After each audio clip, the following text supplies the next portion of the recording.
every spending review, including the next spending review. The disagreement in recent weeks was never about whether we should fund our forces. It's about how fast we increase the spending for defence and on what capabilities. And that's a serious argument to have. And I make no apology for pushing hard within the government to win it. That is the job. But the job is also a team sport. And that's why the MOD, with the new Defence Secretary, is working with the Treasury, other government departments and Number 10 to get this right. Can we bid now? Mr. Speaker, it speaks volumes that a junior minister has been sent to answer this question today. If the new Defence Secretary is too scared to face tough questions at the dispatch box, waiting for an easier statement later, then I don't have much confidence in him facing down the threat from Russia. It has been 2 years since Labour paused the Conservatives' plan to fund our armed forces. A year since their strategic defence review. A year since their strategic defence review. We have been warning that the delays to the defence investment plan were... Order. People have gone to the front bench. Don't bring the backbench habits to the front bench, please. Thank you, Mr. Speaker. We have been warning that the delays to the defence investment plan were making our troops and our country less safe. Last week, the Defence Secretary and the Minister for the Armed Forces quit the government because they know those warnings were true and they were no longer willing to defend the indefensible. They have done the honourable thing by resigning. It could not have been easy for the former Defence Secretary, a Labour man through and through, when he said, and I quote, "I am being forced to make decisions that would increase the risk to personnel on operations and could make the country less safe." That is absolutely shocking. What on earth is the government playing at? The statement that the Minister has just given shows that the government are still in denial.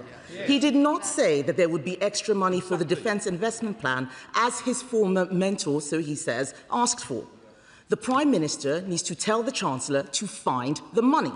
The answer is to cut the welfare budget. And I am willing to lend the government 116 votes to do just that, because I know they won't do it, on the proviso that the Defence Investment Plan meets 3 simple tests. First, the government must at a minimum find the £28 billion that the Chief of the Defence Staff has said is needed. Will they? Second, that funding must be provided before 2030. Will it? There's no kicking into the long grass here, Mr. Speaker. And if the answer to both questions is no, then this minister should have resigned along with his colleagues. Third, that funding must ensure we are ready to fight the wars of the future, not the past. I am sure the minister will now stand up and try and blame this situation on Conservative governments, forgetting that these are new threats, not past threats. This government needs to stop wasting time and do what is necessary to keep the British people safe today. Minister. Well, can I thank the right honourable lady for her question and for the tone in which she's asked it. We often have a lot of shouting from her front bench, but I appreciate the professionalism and calm that she asked those questions. Let me be very clear. No, order. I think there's 2 just want to spoil it. I'm sure they won't, Minister. Mr. Speaker, let me be very clear. The Defence Secretary is currently with His Majesty the King and will be in the House this afternoon making a statement on the operations over the weekend. I have to say, I recognise that she got her revenge in early by saying, I will seek to blame it on the Conservatives. Let me be very clear. The right honourable lady will know that we inherited forces that have been hollowed out and underfunded by the Conservatives, that we inherited defence housing, where families were being asked to sleep in bedrooms with black mould, leaky roofs and broken boilers, that 47 of 49 major defence programmes we inherited at the general election were over budget and unfunded. However, we've also been very clear that we are increasing defence spending. I appreciate that she had a pre-scripted questions, but if she listened to what I said at the start, she would know that we're increasing defence spending, an extra £11 billion. Order. I think you've just proved the point. When you request an urgent question and the question's been asked, allow the Minister to ask without comment, without 2 of you, either side, chipping in. I don't need it, you don't want it, so I'm not being funny. This affects all our constituencies and our constituents, so please, Minister. Thank you, Mr Speaker. We are increasing defence spending. The budget this year is £11 billion more than the budget in the last year of the Conservative government. We are ending that hollowing out, but of course I want more money in the defence budget. It's a case that we continue to make as the profile of defence spending increases. I welcome a debate that says what capabilities will we spend that increasing defence funding on. And she is right when she says we need to fight the wars of tomorrow. That's why we're investing in more autonomy. That's why we're investing in more drones, a hybrid navy, and the increased stockpiles that we need to deter Russian aggression. There's more work to do, and the new Defence Secretary is working with his sleeves rolled up to deliver the best deal that we can, and we will publish the Defence Investment Plan ahead of the NATO summit. Alex Baker. Thank you, Mr Speaker. For the past 18 months, I've been talking to the former Defence Secretary and ministers across government as part of my campaign for the UK to co-found the Defence Security and Resilience Bank. As my right honourable friend noted in his resignation letter, we need to find different ways to finance our defence industry, and that should include standing with our allies and working internationally. Will the government now listen to calls from across the House to join this World Bank for Defence as a matter of urgency? Because we cannot afford for British defence industry to be locked out of this bank. The Charter will be signed at the NATO summit and the clock is ticking. Minister. Well, can I thank my friend for her work, not just on the lobbying for the DSRB, but I know that as an MP for a military town, she is a real champion, not just for the army, but also for local businesses in her patch. We're working to look at what are the multinational mechanisms that would best deliver for defence, and importantly also for the defence supply chain, to make sure that there is the ability to finance the growth that we expect in the defence supply chain. That work is continuing, but I'd encourage her to continue having conversations with the Treasury, who lead on that aspect. James McLeary, Liberal Democrat spokesperson. Thank you, Mr Speaker. We are now 9 months overdue a defence investment plan. I hear almost daily from defence SMEs who are facing a funding precipice. Many are warning that without certainty from government, they'll be unable to invest, hire, or even in some cases continue to operate at all. So will the Minister tell this House what assessment has been made of the financial impact on the UK defence industry of the continued delay to the defence investment plan? The government's own National Security Advisor has said that an extra £18 billion at a minimum is needed for our armed forces, and it's likely a lot more than that. So given his former colleagues' decisions to resign on a matter of principle over government's failure to fund defence properly, will the Minister himself resign if he fails to secure at least that minimum allocation? And in the spirit of constructive opposition, may I suggest a way for him to avoid that fate entirely? Will he consider backing Lib Dem defence bonds, which would raise £20 billion over 2 years and give our armed forces the immediate injection of funding that they need for certainty? Minister. Well, can I thank him for his questions? He will know that we've signed 1,400 major defence contracts since the general election. That has supported thousands of SMEs. He will also know that we've stood up the Defence Office for Small Business Growth, a single doorway to increase the direct spend with SMEs by the Ministry of Defence by 50% by 2028. We will continue to work on that. And as a defence-focused MP, before I was a shadow defence minister, let alone a defence minister, I'm proud of the advocacy that I have made for Devonport, for Plymouth, for our armed forces. I will continue to make that case from within government to give our forces the funding they need, the increasing defence spending that we need, that the government has already set out an ambition to deliver. I will continue to make the case for that. Thank you, Mr Speaker. My honourable friend may know that Aralis, a British aerospace company seeking to develop a replacement for the Red Arrows, has gone into administration, and the company is in part blaming the delays to the Defence Investment Plan for this terrible outcome. Can I thank my honourable friend for the time he's taken with me, looking for opportunities to invest defence spend in my constituency, but can he do more to ensure that the Defence Investment Plan brings good quality jobs right across this country? Minister. Well, can I thank him for his question? We've discussed Aralis together. We are committed to the Red Arrows. There will be a competition to replace the Red Arrows, but also the Hawk T1, T2 training system that we have today that provides the pilots of the future. That will be a competitive process, and it will be up to companies to provide a design, an option and a training system to support that, and that competition will launch in due course. Of the House, Edward Lee. When the nation is at risk and the Leader of the Opposition asks a question, it's frankly cowardly for the Secretary of State not to turn up. His duty is to be here in our House of Commons. Just say to the Father of the House, the King has summoned him, and he is with the King at the moment. And I think about the language used about being cowardly. I think it's not called for, and I expect better from the Father of the House. I'm sure the King would have understood, but we'll leave it like that. Can I just ask the Secretary of State this? He constantly blames the previous Conservative government, but the fact is that times have changed. Let's look at history.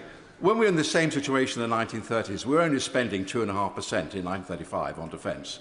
And then we increased it to 9%. The whole nation came together. The Leader of the Opposition has given him a deal.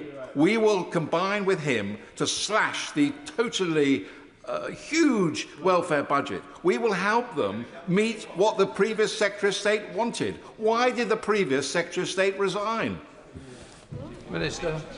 Well, first of all, can I be very clear with the right honourable gentleman, who I have a lot of time for, that the new Defence Secretary is someone who served our country in uniform, served in the parachute regiment, was awarded an MBE for his work in uniform, is someone who I am very proud to serve alongside, and is someone who I am working alongside now to ensure that we can deliver a defence investment plan with the funding that's required to renew our forces. He is right when he says times have changed. That's precisely why the defence investment plan capabilities that we're looking at looks at retiring old kit and bringing on investment in new kit, in particular drones, one-way effector, the hybrid navy and autonomy, something that we're learning the lessons from Ukraine on. Because we are there standing alongside our friends in Ukraine, we can see how Russia fights, we can see what works, and we're using that knowledge to not only support our friends in Ukraine, but bring that back for capabilities for the UK Armed Forces. And when the DIP is published shortly, he'll be able to see that. Jasmine Koresh. Thank you, Mr. Speaker. I refer the House to my entry in the Register of Members' Financial Interest as member of the NATO Parliamentary Assembly. I must say that I find it remarkable that the Conservatives raised this today, given that under their watch, real-term defence spending fell by 22%, and their own former Defence Secretary admitted that they had left our armed forces hollowed out and underfunded. And, Mr. Speaker, we should also reject the framing of this debate. Pitting welfare against security is divisive and corrosive, and we should call out for what it is. This government is already spending £62.2 billion on defence this year, rising to £73.5 billion by 28-29. Can the Secretary of State confirm that when the Defence Investment Plan is published, it will maximise spending with British industries so that every pound spent also strengthens our industrial base and I think the Minister's got it. Minister.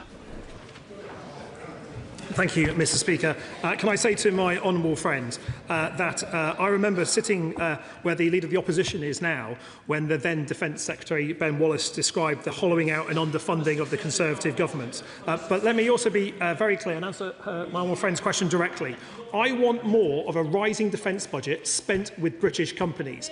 An increasing defence budget spent with British companies is more jobs, more opportunities for our young people. Defence spending is reindustrialisation of our communities. It is an engine for growth, and that's why we're investing in skills, that's why we're investing in our SMEs, that's why we're investing in innovation. And if we do all of that right, we'll give our fighting forces the equipment they need to deter aggression and defeat it if necessary. The case on how much we spend, how quickly we spend it, is one that I welcome. I will continue making the case for more defence spending for defence, as I know the Prime Minister and the Chancellor are aware of and are increasing defence spending. Chair of the PAC, Sir Geoffrey Clifton-Brown. Thank you, Mr. Speaker. The House will be aware that we spend £333 billion a year on the Department for Work and Pensions. We spend less than a fifth of that on defence, £62 billion. The Prime Minister, in his speech this morning, talked about government being a choice. Is this the right choice? Minister.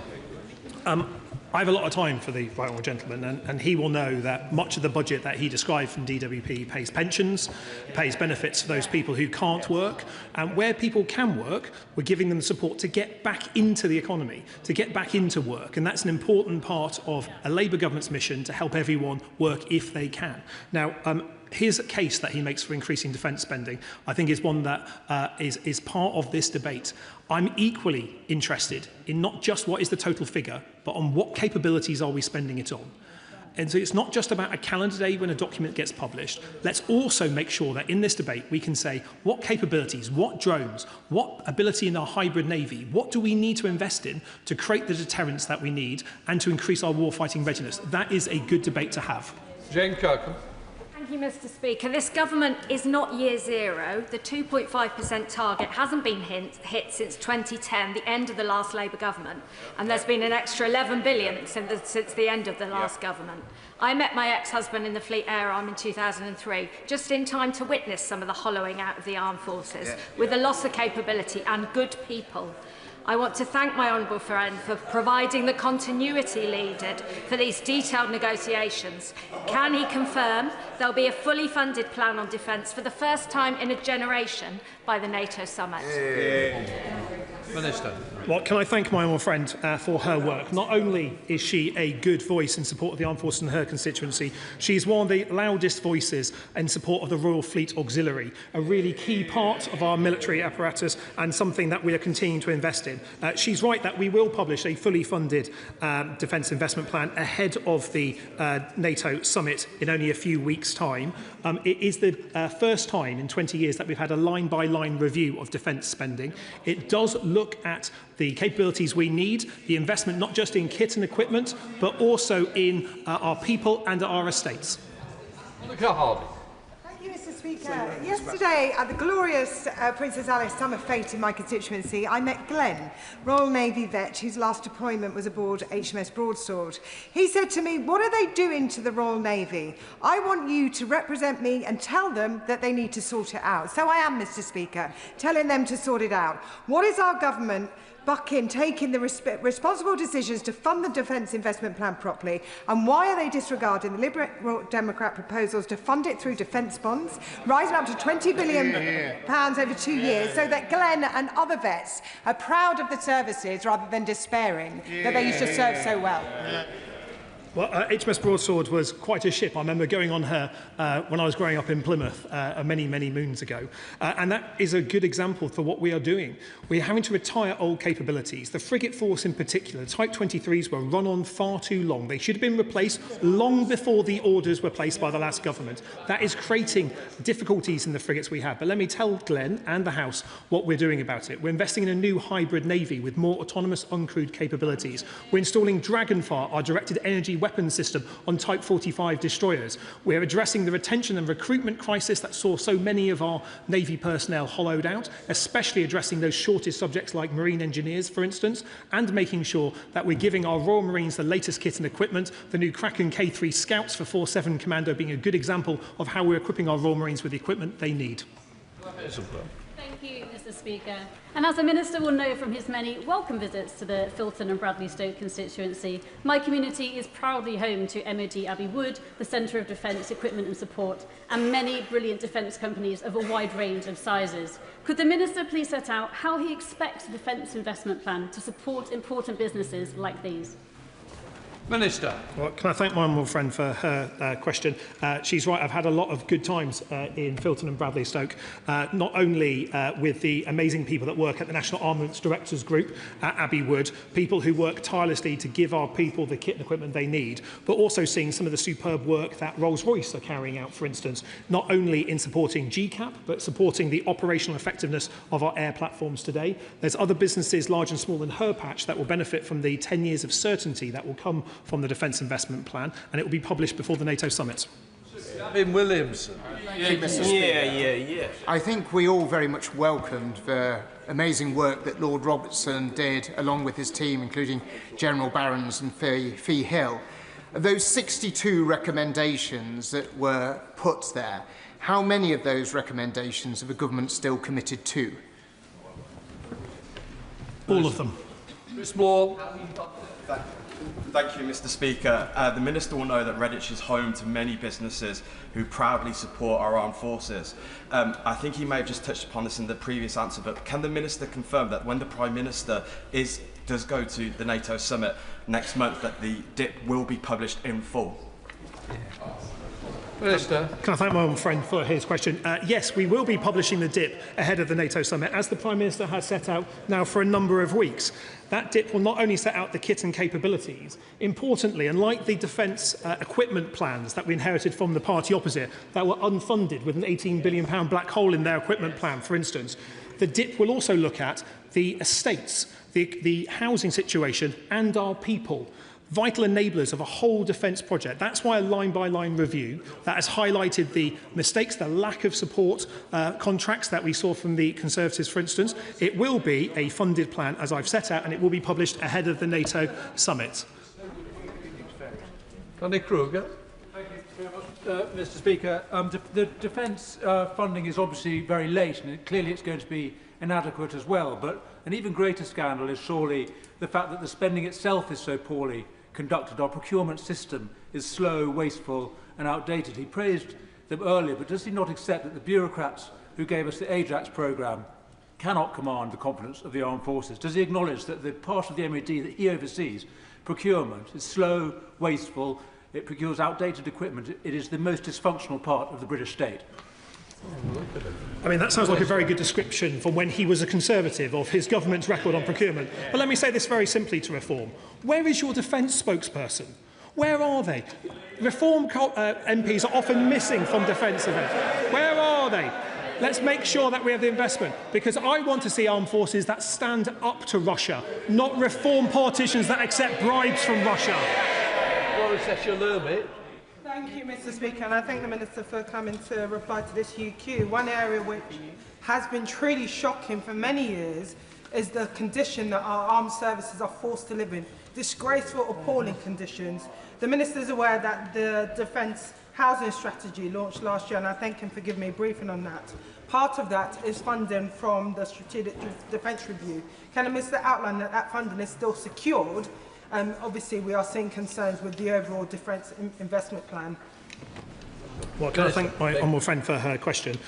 It was a scandal that so many of our armed forces personnel were being asked and required to live in accommodation with black mould, broken boilers and leaky roofs. It directly affected the fall in morale that we saw in every single service for nearly the duration of the Conservative government. It led to the retention and recruitment crisis, and it is the reason why in opposition we said we'd make improving defence housing a priority, in government why we've announced a £9 billion programme to improve defence homes, and we've set out already that not only did we have a target of delivering improvements to the 1,000 worst defence homes by Christmas, a target we achieved and delivered ahead of time, but we've now also completed the next 200 most appalling homes, and we're getting after it. So by the next decade, 9 in 10 defence homes will either have been rebuilt or refurbished, giving our people the homes that they should have had for many, many years, but they're only getting because of a Labour government funding it. Sir Bernard Jenk. Thank you, Mr. Speaker. Does the Minister realise how utterly discredited the government now looks? And is it not because we all understand that there is probably a majority in this House for the government to take the necessary measures to find the extra money necessary for defence? But it's the failure of the Prime Minister to manage his own party which is at the root of this problem. Will changing the leader make any difference? Minister. I'm here to talk about defence policy rather than Labour Party leadership, I'm afraid. But let me be very clear. The Prime Minister has set out his desire to spend more on defence and spend it faster. I welcome that. I want to see more defence spending. That's why we have a profile that already increases spending, that gets to 2.5% on defence in April 2027, something never achieved in 14 years of Conservative government. So I welcome the debate about how we can go faster on defence spending. I think it's important. I also want to see a debate about what capabilities we're spending on, how much more of that money is directed at UK businesses. That is what I hope will happen in the next couple of weeks. Jacob Collier. Speaker, the government has led with a NATO-first approach in the SDR and also worked to strengthen the alliance. At the 2025 Hague Summit, the alliance committed to 3.5% GDP spend by 2035. So can the Minister say what conversations he's had with NATO partners around the DIP so that we can all work towards that increased spending goal? Can I thank my friend? Working with NATO partners is a key plank of how we increase the deterrence and security of the United Kingdom.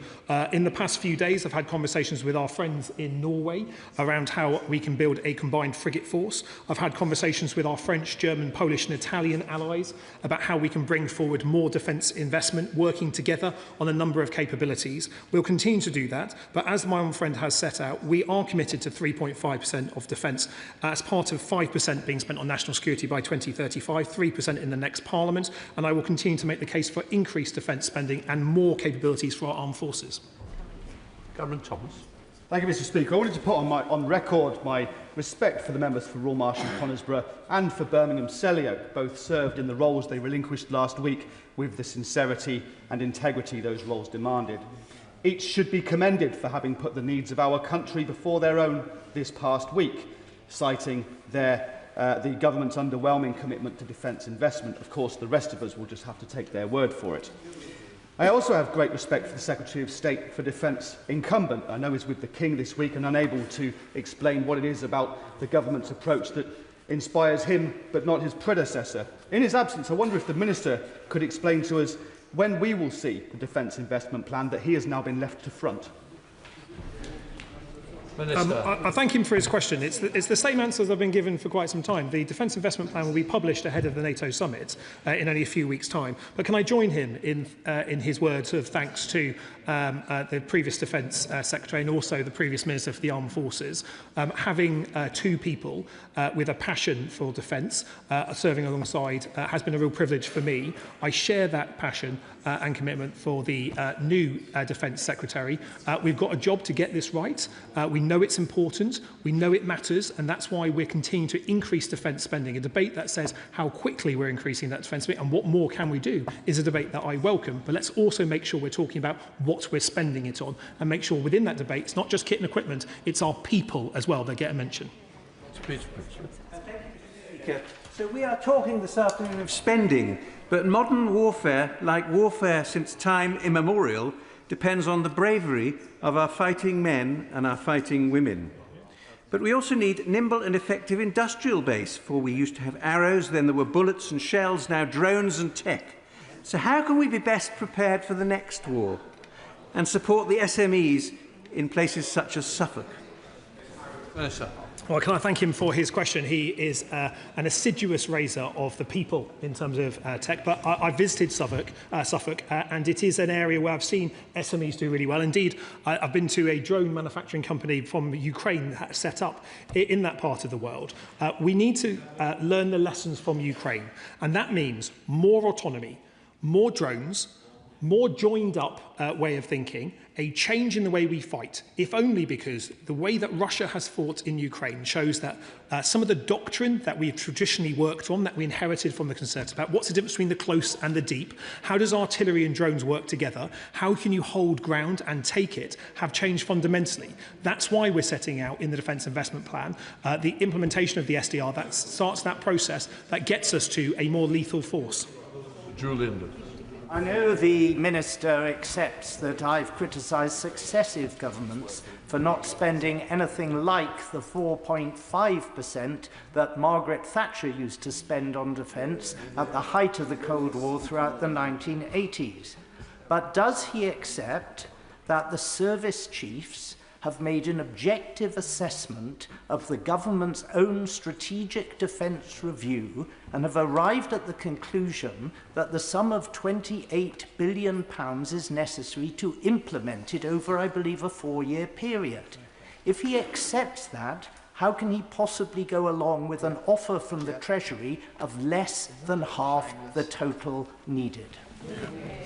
Minister. Well, I have a lot of time for the right honourable gentleman, and he and I were on different sides of the chamber but made the case for increased defence spending in the last Parliament, and I'm glad that he is with me in arguing for increased defence spending in this Parliament as well. We'll continue to make the case for that and look at how we can deliver those increased capabilities. Brenda St John. Thank you, Mr. Speaker. At the beginning of the month, I attended the NATO Parliamentary Assembly Spring Assembly in Lithuania with representatives of other NATO and other allies, including Ukraine. The Labour Party, Mr Speaker, you'll be aware the Labour Party has a strong tradition going back to Ernest Bevin in maintaining a strong and effective defence for our nation, both within NATO and independently. So after 14 failed Tory years, and considering other NATO countries are already well ahead of us in relation to the proportion of their GDP they're spending on defence, what will the Minister be doing to ensure our armed forces receive the transformation they require to face modern-day threats, with an industrial sector to support, so that we do not betray Labour's strong defence traditions? Minister. Can I thank him and the work that he does with the NATO Parliamentary Assembly? It's important that we not just have a Labour government that has a NATO-first approach, but we have parliamentarians from all parties that make the case for UK leadership. We are working with a number of our NATO allies currently, both in terms of the coalition of the willing activity with Ukraine, but also the UK-led mission in the Strait of Hormuz that will help reopen and demine it in the future, to work with our NATO friends to make sure we're increasing deterrence and, where possible, moving from interoperability to interchangeability to make sure the kit and equipment that we have is shared. Now, that increases warfighting ability, it increases lethality, it smooths supply chains, and it poses a greater deterrent option against Russia, which is what we're going to continue doing. We will work with our NATO friends not only on joint procurement projects, but also how we can operate, train and deploy more together. Brendan O'Hara. Thank you, Mr Speaker. Just when the High North and the Arctic is emerging as one of the world's most important strategic hotspots, we witnessed a major UK government department disintegrate before our eyes when the Secretary of State, because of the parsimony of the Treasury, resigned, taking with him the Armed Forces Minister and a junior minister. How does he think that the Prime Minister will convince our NATO allies that he is capable of defending that strategically important Greenland-Iceland-UK gap when he cannot even convince his own colleagues that he can? Minister. Well, can I thank him for his question? It's not normal that the SNP have a very strong pro-defence line, but it is, I guess perhaps welcome, and if this is a change of heart from the Scottish nationalists, I would broadly welcome that. He will have seen the action over the weekend against Russia's Shadow Fleet. He will also know of the work that we do out of Scotland, both in terms of Faslane with the submarine operating base, but also RAF Lossiemouth, for instance, with the P-8 maritime patrol aircraft and the quick reaction response aircraft that we have from there, ensuring that we work with, in particular, our Norwegian allies, but our allies across the High North. The Defence Investment Plan only increases the investment in that part of the world because it is an area where we're seeing increased risk from Russia. We're seeing an increased number of Russian boats ships in our waters, and we know the threats to our underseas cable and our airspace is real and increasing. And I hope that we can find a new cross-party consensus with the SNP, which I hope will start with the SNP government funding the second DTEC in Scotland to give our young people the skills they need. Thank you, Mr Speaker. I'm proud that Blackpool and Fowl College in my constituency has been selected as one of the 5 defence technical excellent colleges which my honourable friend have seen, and is part of a major national investment in skills. But given the significant opportunities this brings to Blackpool and its potential, can the Minister confirm that if this defence investment plan will supply and support young people with the careers it needs in the defence industry? It was a real privilege to be in Blackpool for the announcement of the 5 English DTECs. It is an opportunity, I think, for the very first time for defence to invest in skills of our young people. And he will have seen not only a Labour government investing in further education with the 5 DTECs in England, 1 in Wales, hopefully 2 in Scotland, but he will also have seen the last week our announcement of a funding for more further education colleges and universities to provide defence and defence-adjacent skills, because to deliver on the increased defence spending we are making, we're going to need to see more investment in skills, especially between 16 and 19-year-olds, graduates, and an area that's talked about less, which is retraining mid-careers, which I know Blackpool has a real focus on, especially working with BAE Systems on the Typhoons out of Salisbury and Wharton. Harriet Baldwin. Thank you very much, Mr Speaker. On the 1st of July, the Trade Minister is slapping a 50% tariff on steel from many of our allies, much of which goes into the aerospace and defence supply chain that will affect the cost of his defence investment plan. So can he urgently review those tariffs and their impact on our defence spending? Because I'm sure the Minister will agree that he wants to get the most bang for his money in terms of funding defence? Minister. Can I thank her for her question? She's right in arguing that we need more investment in our steel industry. It's why the Defence Industrial Strategy identified steel as one of the sectors we need to invest more in. It's also why, under this government, we're seeing more investment in, say, Sheffield's Forge Masters, which has a specialist steel-making capability that we use in certain parts of defence. I'm very happy if she wants to write to me about the particular issue that she raises. Mr. Speaker, there's been a lot of talk about additional money needed for defence for a very long time. Can I just ask the Minister, what would he do with more money that he can't do now? Minister. I thank my friend for his question. Look, I want to see more defence spending, but the way that we have drafted the Defence Investment Plan is as a scalable proposition. So with more defence spending, we would see more drones, more investment in our stockpile. We'll see a faster recovery of personnel numbers. We'll see more investment in autonomy and the hybrid navy. And we'll see more investment in housing and the regeneration of our estates, in particular, the regeneration of our ports and our naval refit facilities. That would make such a big difference towards availability. The DIP is deliberately designed to be a scalable plan to reflect the spending that we receive. So Desmond Sway. Mr. Speaker, the Minister told us that the former Secretary of State had asked him to stay. Had he not been so asked, would he have resigned too? Yes. How much persuasion did it take? Yes.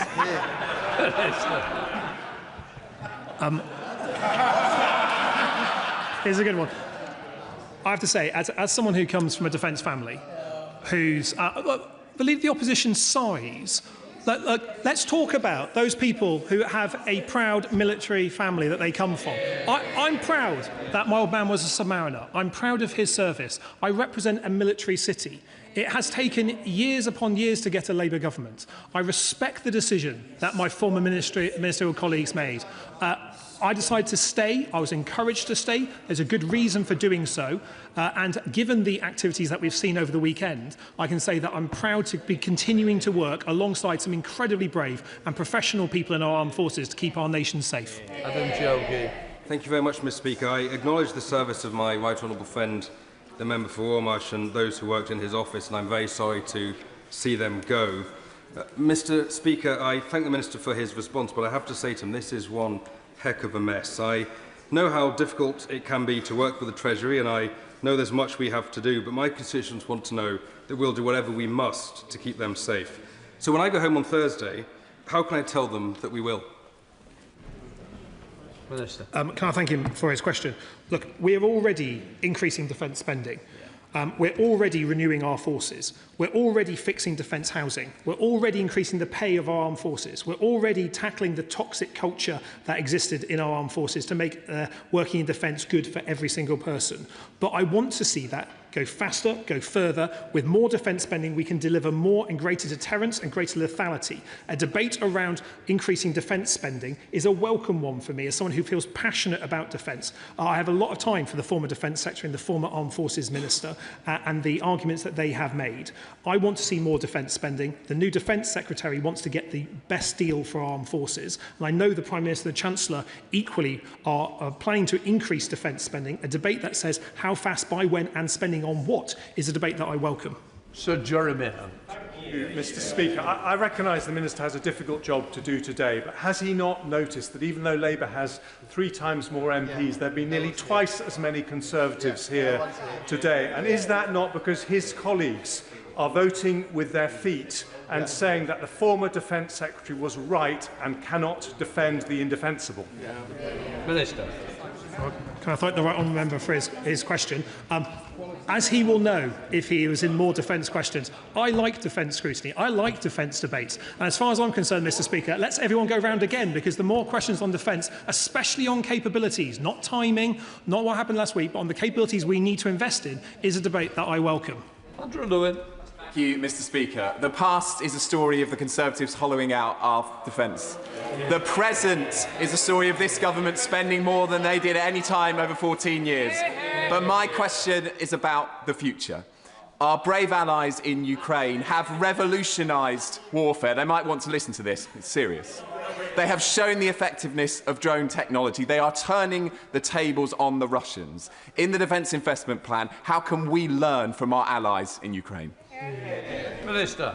Can I thank him for his question? I know the Conservatives don't like hearing about their hollowing out of the armed forces.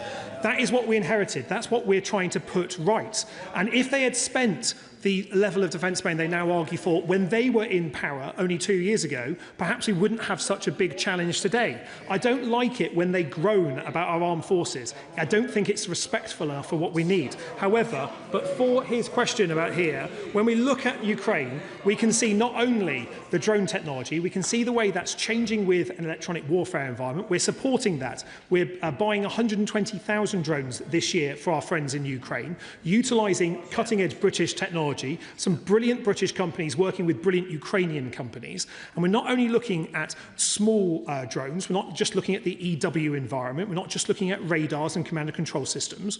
What I'm seeing from Ukraine is how we build those all together. The former Minister for the Armed Forces set out very clearly from his perspective how we can learn from Ukraine. The Strategic Defence Review sets out how we're learning from Ukraine, and the Defence Investment Plan sets out how we will buy more drone technology and learn there. But more investment going into defence is one that I welcome, and the more that we can learn from Ukraine, the greater deterrent capability we have to stop Putin looking over the NATO boundary and thinking he can have a go at a Baltic state or somewhere along the eastern flank or even the United Kingdom. Jeremy Corbyn. Thank you, Mr. Speaker. This year, global arms expenditure will be around $3 trillion. Every country that is raising expenditure is doing so through taxation, through cuts or through debt. In drawing up this defence spending strategy, what consideration did his department or the Foreign Commonwealth and Development Office give to a strategy for multilateral negotiations, for the détente, for peace in the future, as a way of everybody benefiting from a peace dividend of less being spent on arms rather than more? Of all the people that I wasn't expecting to be arguing for more defence spending, I wasn't certain the right honourable gentleman would be doing so. But let me say very clearly to him, NATO is the guarantor of much of our security. We are proud to have a NATO-first policy in this government, working with our NATO allies across the Euro-Atlantic area to deter Russian aggression. We can see what happens when deterrence fails. We can look at our friends in Ukraine to see Russian aggression. We can see the attacks on civilian infrastructure, including overnight, an attack that we correctly condemn for the brutality and illegality of targeting civilian infrastructure. We can see what happens when deterrence fails. That's why we're investing more in defence to increase our deterrence. We're doing so alongside our allies in order to prevent conflict in the future. This is a really important task. It's the first duty of the government. I want to see more defence spending because I don't want to see the United Kingdom in a war like our friends in Ukraine are fighting now. That's why we must continue to support our friends in Ukraine for as long as it takes and invest in the new kit and capabilities that our forces need to deter aggression. And that's what this Labour government will do. Thank you, Mr. Speaker. I was asked at a Falklands War Veterans Conference in Poole last week to reassure our serving personnel that the funding is there for the deterrence we need to keep this nation safe. Now, this Labour government has already given our forces a pay rise, invested in defence housing, increased defence spending, and increased retention and recruitment in the army. Now, by contrast, because there's been a lot of groaning on the other side of the House, I want to give a specific. Between 2010 and 2024, the size of our army shrank by 30%. Under the last Conservative government. So can the Minister confirm there will be a fully funded plan to deliver this government's vision for defence? And can he give my constituents that reassurance that we will always keep this nation safe? Can I thank my friend for her question? And can I also say thank you to all those people who served in the Falklands, both in the 1982 conflict, because yesterday was, I think, the 42nd anniversary of the Liberation Day, something that is celebrated not just across the United Kingdom, but also in the Falkland Islands. It's important that we remember the sacrifice of those people who went to the South Atlantic and never came back. And that's precisely, for me, one of the reasons why I want to see more defence investment, why I want to see us have the deterrent capability. Because coming from a military family, with members of my family that have served across the forces, I know that when they go away, there's always a question mark about whether they will come home. And it is precisely because of that that drives me and my passion to say we need more defence spending, we need to spend it on kit and equipment that keeps our people safe, that provides deterrence and warfighting capability. And that is exactly what this Labour government is doing, investing in our people, investing in our forces. Of course I want to see more defence spending. That's an argument that we're making and will continue to do so with the Defence Investment Plan published before the NATO summit. Adega. Thank you, Mr. Speaker. In response to the question from my right honourable friend, the former Defence Secretary, I welcome the Minister's response and his reaffirmation of the Government's commitment to all the recommendations in the Strategic Defence Review. Given that, at the current time, how many of those 62 recommendations have the funding they need fully agreed and committed by the Treasury? Thank you. So we support all 62 recommendations of the SDR. They're all in progress currently. The Defence Investment Plan sets out how we will deliver our equipment, our personnel and our estates for the next 10 years. That will deliver that. I want to see more defence investment. The argument that was made by my former colleagues is one that is powerful. I do want to see more defence spending, and that is an argument that if we're having that debate across the House is one that I welcome. Response. Thank you, Mr. Speaker, and I thank the Minister for his answers. Can I also take this opportunity to welcome my honourable and gallant friend from Leighton and Wanstead to his rightful place on the front bench. His experience in the armed forces will be really useful for this government moving forward, and he also knows my constituency of Harlow very well, which is particularly useful, I'm sure you will all agree. As my honourable friend at the member for Bournemouth has stolen my thunder, I was going to say that actually our armed forces, the most important part of our armed forces are our people, our soldiers, our naval personnel, our sailors and also other staff. So can the Minister reassure me that he will continue to champion our armed forces and ensure they have all they need to do their jobs and keep us all safe? Mr. Speaker, I can confirm that we will be continuing to invest in our people. I think it was the late 80s was the last time that we had a defence review that didn't cut the size of the British Army.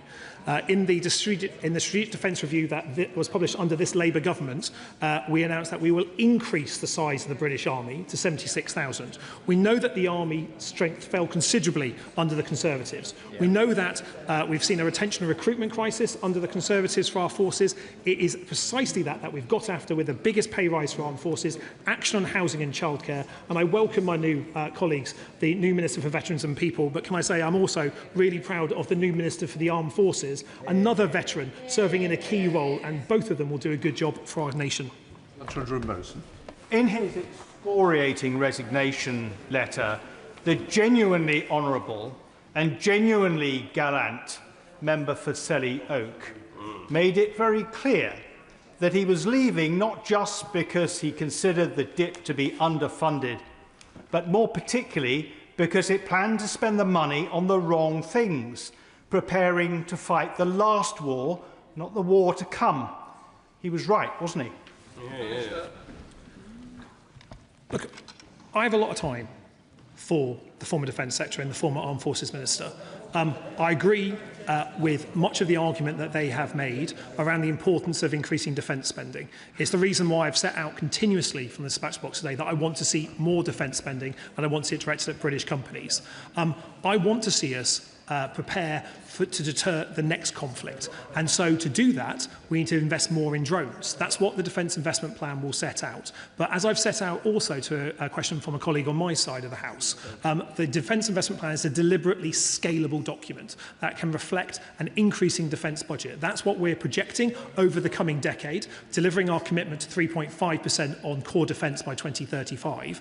Spending more on the new capabilities does mean, though, retiring old capabilities. It does mean doing something that the armed forces have not done for a very long time, and that means discarding some of that kit and equipment that's been around for many, many decades and investing in newer technologies. Now, that's a difficult argument for ministers to make. It's a difficult argument for those people that are attached to old equipment in particular. But when we have armour that's been in service since before the Vietnam War, where we have ships that are decades past their decommissioning date, we do need to be honest about the need to retire old equipment and buy new equipment. The hybrid Navy is just one example of what we'll be setting out in the Defence Investment Plan. Sarah Poaching. Thank you, Mr. Speaker. I have been told from a reliable source that our Prime Minister in stark contrast to all other previous modern-day Prime Ministers, has never visited our Special Forces headquarters in Hereford. Is this a reflection of how low down his priorities list defence is? That's a cool question. I have to say that there's two things I would say to the honourable member. I know she's relatively new in this House, but the first thing I will say is we don't comment on Special Forces. It's a really important rule. We neither confirm nor deny activities nor visits to any Special Forces location. We do that deliberately because any question that helps define who is where, what they are doing, is a benefit to our adversaries. Now, I appreciate she's looking for a gotcha question with that, but let me take her back to the important things. We don't comment on Special Forces. What I have seen from our Prime Minister and the former Defence Secretary is them meeting the crews of our ballistic submarines when they return on zero day after many, many months under the sea. I've seen them support the brilliant service of armed forces personnel, but I'm afraid you will not get me nor any other government minister commenting on armed forces. And may I suggest to her that next time she thinks carefully about asking questions like that again. Shall I look, shall I? Thank you, Mr. Speaker. Mr. Speaker, I was away with NATO PA last week, and I thought I understood why the former Secretary of State for Defence had resigned. Standing here today, I think it's really unknown why he resigned, according to the Minister. But, Mr. Speaker, where the Minister is right, is talking about making sure that naval procurement doesn't go through the problems that it had in the past, one of the consequences being in power with Liberal Democrats. But in terms of procuring ships, there are shipyards, Mr. Speaker, who are worried about whether they can maintain their workforces because without the dip, they don't know. And I am concerned to read that the Type 83 destroyer may be postponed as well. So may I ask the Minister, directly, yes or no, is all of the plans that are currently in place for capital ships going to remain, or is that up for debate as well? Can I thank him for his question? And he will know from his time in the Ministry of Defence and on the NATO PA that getting procurement right and fixing a broken procurement system that we inherited is important. We've already made a number of steps to get there.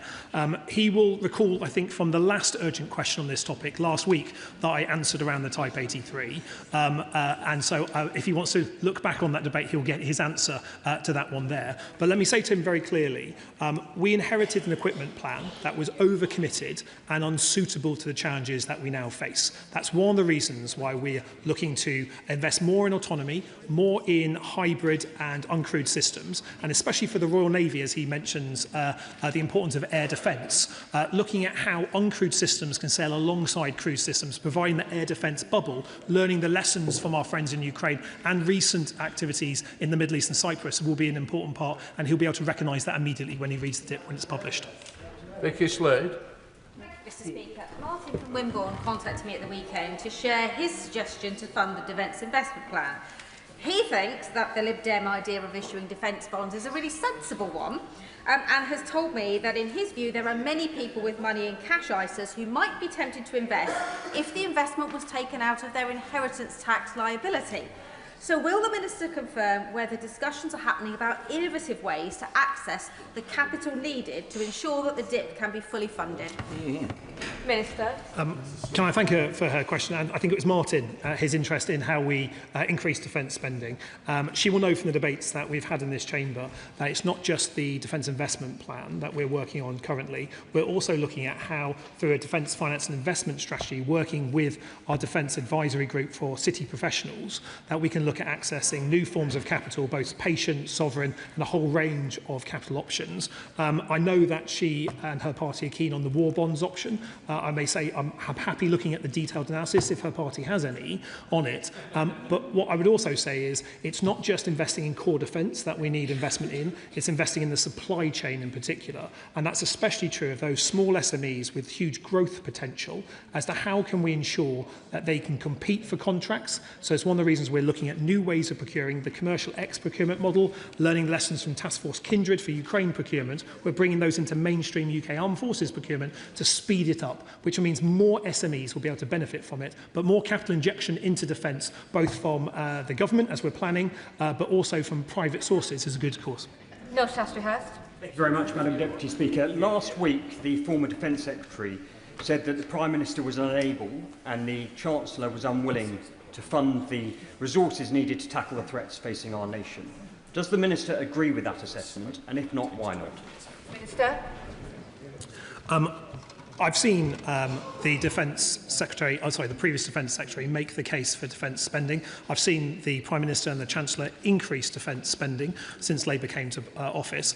I know that there is a very strong case that to meet the moment we need to further increase defence spending. That's why the new Defence Secretary has been speaking both to the Prime Minister and to cross-government colleagues about how best we can deliver that and deliver a DIP that will increase our warfighting capability, end the hollowing out and the absence of funding in the equipment plan. About 30% of the equipment plan we inherited was unfunded from the Conservatives. Lots of work to do, but we publish it before the NATO summit. Tim Farron.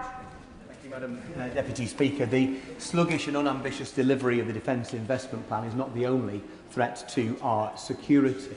Given that we have Russian ships threatening our cables and such like, would he agree with me that the fact that the United Kingdom is reliant for its food supply, 45% of it, on imports, that is no longer an economic convenience, it is a national security liability? And will he recognise that England is now the only country in the UK and the only country in Europe that doesn't directly support its farmers to produce food? Isn't that a threat to our national security too? Yeah. Minister.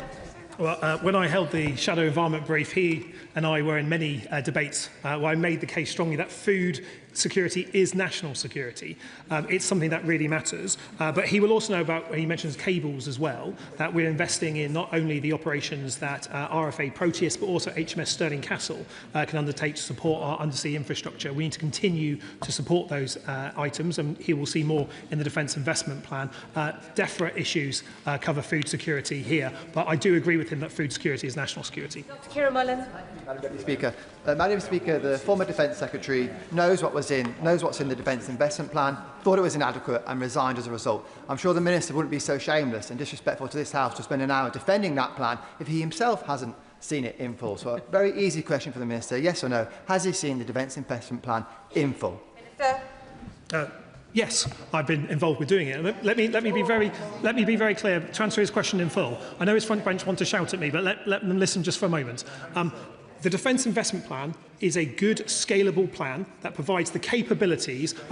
He's asking me if I've seen it. I've just replied yes. He needs to listen to the answer. Yes, I have seen it. I've been involved with writing it.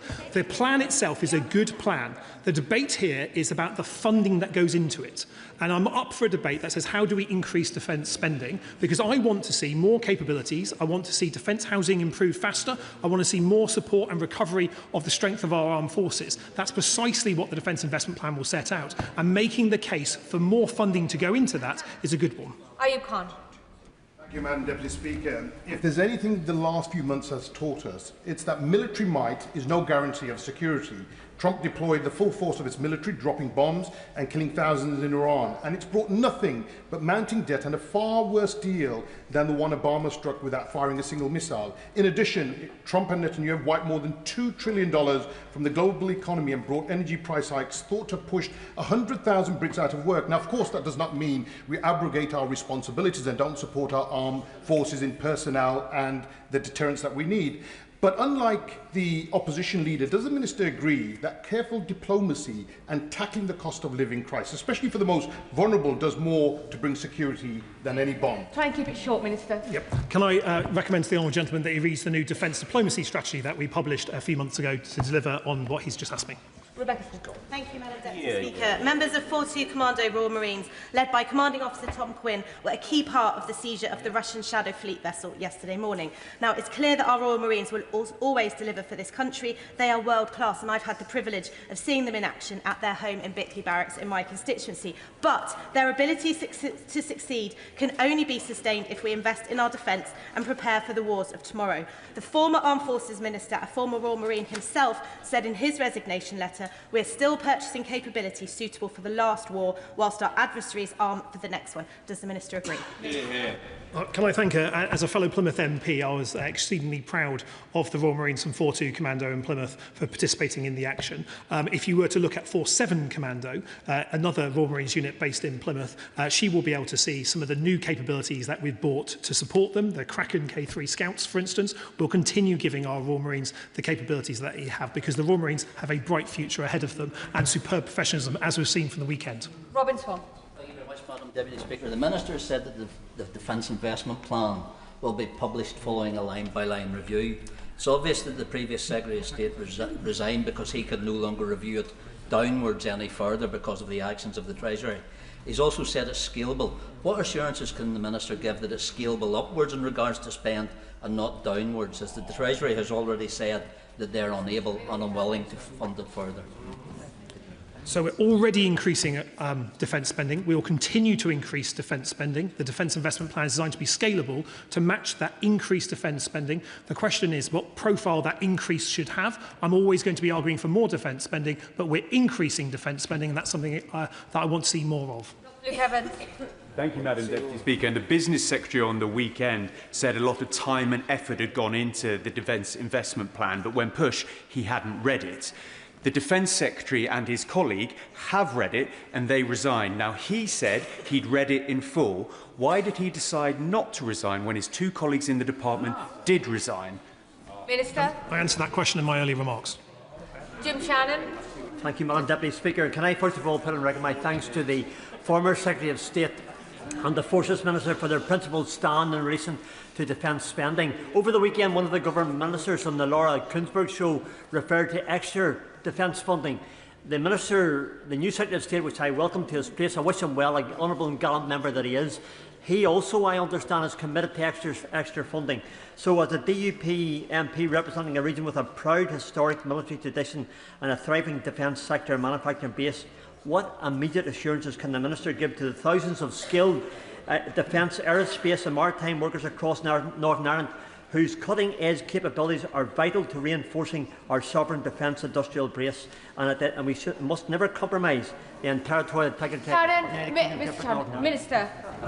Thank you, Madam Deputy Speaker. I would point the honourable gentleman to not just the £1.6 billion contract that we've placed with Thales in Belfast for their LMM missile, supporting our friends in Ukraine, but the increasing investment that we're working with Thales on to support our Middle Eastern friends, and the £50 million Northern Ireland Defence Growth Deal, that's especially supporting the SMEs in Northern Ireland to be able to access more of that increasing defence spending. But I want to see more defence spending in Northern Ireland, as I want to see more defence spending across the United Kingdom. The Minister will know that we've been stalling on signing the full international contract for GCAP now since last year. And in April, we signed the interim funding contract for Edgewing, which was £686 million. That runs out in just 2 weeks' time. Now, yesterday, the Prime Minister obviously met with Sanai Takaichi, the Japanese Prime Minister, and Japan being one of the partners in GCAP. Can he confirm that there's an agreement that he has signed the full international contract, and can he guarantee that funding will be in place before the money runs out at the end of June? Minister.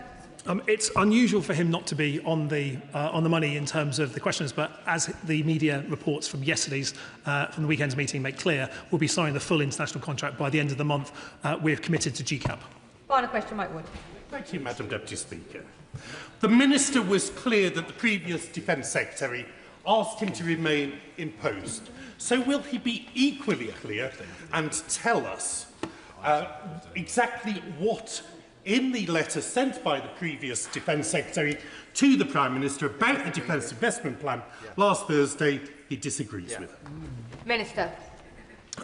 There's lots that I agree with the former Defence Secretary, and there's lots that he and I have worked together for a very long time on this. I respect his decision and those of the former Armed Forces Minister. I'm staying to get this done, to deliver a Defence Investment Plan, and that's why I'm going to continue working with our brand new Defence Secretary to get a good deal for defence and to make sure that we are supporting our armed forces.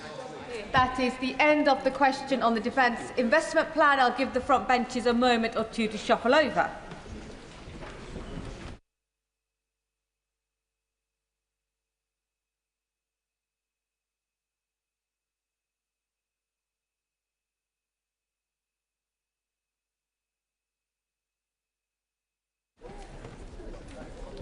I ask colleagues to be seated.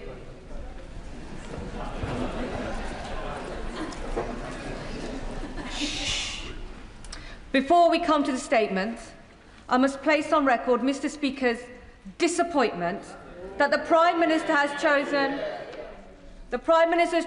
Downing Street over this House to make the important announcement about banning under-16s from social media. The Prime Minister's very own rule book states that important policy announcements should be made in the first instance in this House when it is sitting. His approach this morning is symptomatic of a pattern of disrespect for this House from number 10. The government said it will update the ministerial code on this point, and I urge them to get on with it. In the meantime, they must stick with the rules as they are set out. Mr. Speaker wishes to thank the Secretary of State, who is a shining example of a minister taking the code seriously on this matter and not briefing out her statement before she has come to the House. Secretary of State. Thank you, Madam Deputy Speaker. Today marks a defining moment for our children and future generations as we lay the foundations for a new settlement for the online world to ensure children have the best start in life, to give them freedom to be children again, and so we put power back into parents' hands. Up and down the country, parents are grappling with social media. What their children are seeing, how much screen time they should have, who they are communicating with, and if they are safe. Many children love connecting and interacting on social media, but others struggle with their mental health, concentration, and self-esteem. And the police, children's charities, and far too many tragically bereaved pet families have seen for themselves the serious risks and harm social media brings. While these concerns are widely shared, there are different, often strongly held views about the best way forward. That is why we launched our consultation on growing up in the online world to make sure everyone's voices were heard. The response has been overwhelming.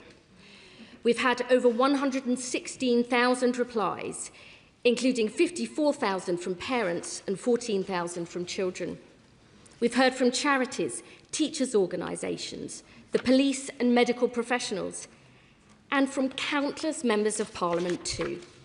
Not only the Science and Technology and Education Select Committees, but individual members, including the honourable members for Plymouth Moor View, Croydon East, Cowdenbeath and Kirkcaldy, Dunfermline and Dollar, and so many more besides. The progress report we published today sets out lots of different perspectives, but overwhelmingly our consultation shows parents and children are concerned about what they're being exposed to online. Harmful content, content that's completely inappropriate for their age, abuse and exploitation. They're worried about the impact on sleep, school, children's physical health, and their emotional well-being too. Above all, parents are crying out for change. 9 out of 10 parents who responded to the consultation told us they want an outright ban on social media, as did 3/4 in our large-scale representative survey, and 113,000 parents who signed Daisy and Joe's smartphone-free childhood petition. Keeping children safe online has been my top priority since day one in this job. I've listened to calls, especially from bereaved families, that we need to act as quickly as possible. So today I can announce our first steps, with more to come next month. And I can confirm we will ban social media companies providing their services to under-16s. To give greater protection. Order. Was there clapping in the chamber? No. There should not be clapping in the chamber or in the gallery. No doubt the doorkeepers will remove people if they need to. Minister. And we are doing this to give greater protections to children, greater clarity for parents and carers, and to set a new social norm for future generations. My intention is to lay regulations on a ban and have a vote on it by the end of this year, with the ban coming into effect early 2027. We plan to use the same model as Australia, covering user-to-user platforms that allow users to post material alongside algorithms. So our ban will include platforms like Snapchat, TikTok, YouTube, Instagram, Facebook and X. Because we want to make sure we don't include educational services, e-commerce platforms or music streaming, there will be a narrowly defined list of exemptions, which we will of course keep under review. Madam Deputy Speaker, I have also listened to parents, to civil society and to many MPs in this House, including the members for Putney, Lowestoft, Congleton and Newcastle upon Tyne, about the need to go further. So I can today announce our first steps in restricting a wider range of features and functions that create risks for young people. Because it can open the door to vile child abuse, we will ban live streaming for under-16s across all platforms. And we will ban communication with strangers, including in gaming, to stop paedophiles meeting and grooming children. And Madam Deputy Speaker, we are not stopping there. AI chatbots were a top concern of parents who responded to our consultation, particularly those that mimic intimate relationships and exploit vulnerabilities. The Children's Commissioner and my honourable friends, the members for Aylesbury and Milton Keynes Central, have also raised this issue. So today, Britain is becoming the first country in the world to ban chatbots that offer sexualised content to under-18s. And we will restrict this functionality on general-purpose chatbots too. We know there are also really serious concerns about other AI chatbots like therapy apps. But I recognise that some of these may have benefits, so I am working closely with the Department of Health and others to assess the evidence, and I will come back to the House on this issue and wider measures on AI chatbots in a further statement next month. Madam Deputy Speaker, we also want to address concerns about a cliff edge when you turn 16, an age when many young people should be especially focused on their futures and on exams. So I can today announce live streaming and stranger communication, including in gaming, will be switched off by default for 16 and 17-year-olds. I am also strongly minded to bring in default overnight curfews and breaks in infinite scrolling for 16 and 17-year-olds. And I will set out further details once our pilot schemes are finished in my statement next July, in July. Madam Deputy Speaker, I know that not everybody supports a ban, and I have listened really carefully to those concerns, and I want to take each in turn. First, we've seen in Australia that many children will try and succeed in getting around a ban. I think that is inevitable when social media has been such an integral part of their lives. So we will introduce more highly effective age assurance measures to better support compliance, and I have asked Ofcom to share proposals on this within months. However, I want to be clear to parents and to members of this House that our ban is as much about helping future generations and resetting social norms in future as it is about young people today. Second, people worry that a ban would push children onto riskier, less regulated sites, and this is something I really take extremely seriously. So I have had a long conversation with and written to Ofcom and the new chair to stress once again that enforcement of both the Online Safety Act and our new ban must be a top priority. That they must focus rigorously on this, including riskier sites, and to ask them for an urgent review of whether Ofcom has the right capabilities in place. I have also asked them to publish a clear enforcement strategy and an annual report to Parliament on how this strategy is progressing. Third, we must prepare children for the online world, which will inevitably be part of their lives. Now, many schools are already doing this, but from September this year, every pupil across England will learn about social media in the classroom, including about AI and how to spot deepfakes. My department has also produced new advice for parents on how to talk to children about the online world, called You Won't Know If You Don't Ask. So schools and parents together preparing children for the future. And last but by no means least, the NSPCC and the honourable members for Kettering, Hertford and Stortford and North West Cambridgeshire have all rightly raised the importance of ensuring all young people can access information, trusted support and exciting activities, especially if they're no longer spending so much time online. And we are delivering on this too. The Education Secretary and Cultural Secretary are expanding what's on offer in every school and beyond the classroom, including in after-school clubs, in the holidays and at weekends, by support for a wide range of enrichment activities, like art, music, sport, cooking, camping and museum visits. Things that were once only available for those who can afford them, now for every pupil in England. And in stark contrast to members opposite, who cut youth services by 75%, we are investing £500 million in our Youth Matters National Youth Strategy, so children from all walks of life, wherever they live, can access youth services, sport and the arts. Madam Deputy Speaker, my driving force, the reason I came into politics, has always been and will always be to give every child from every background the best possible start in life, because that's how they and our country succeed.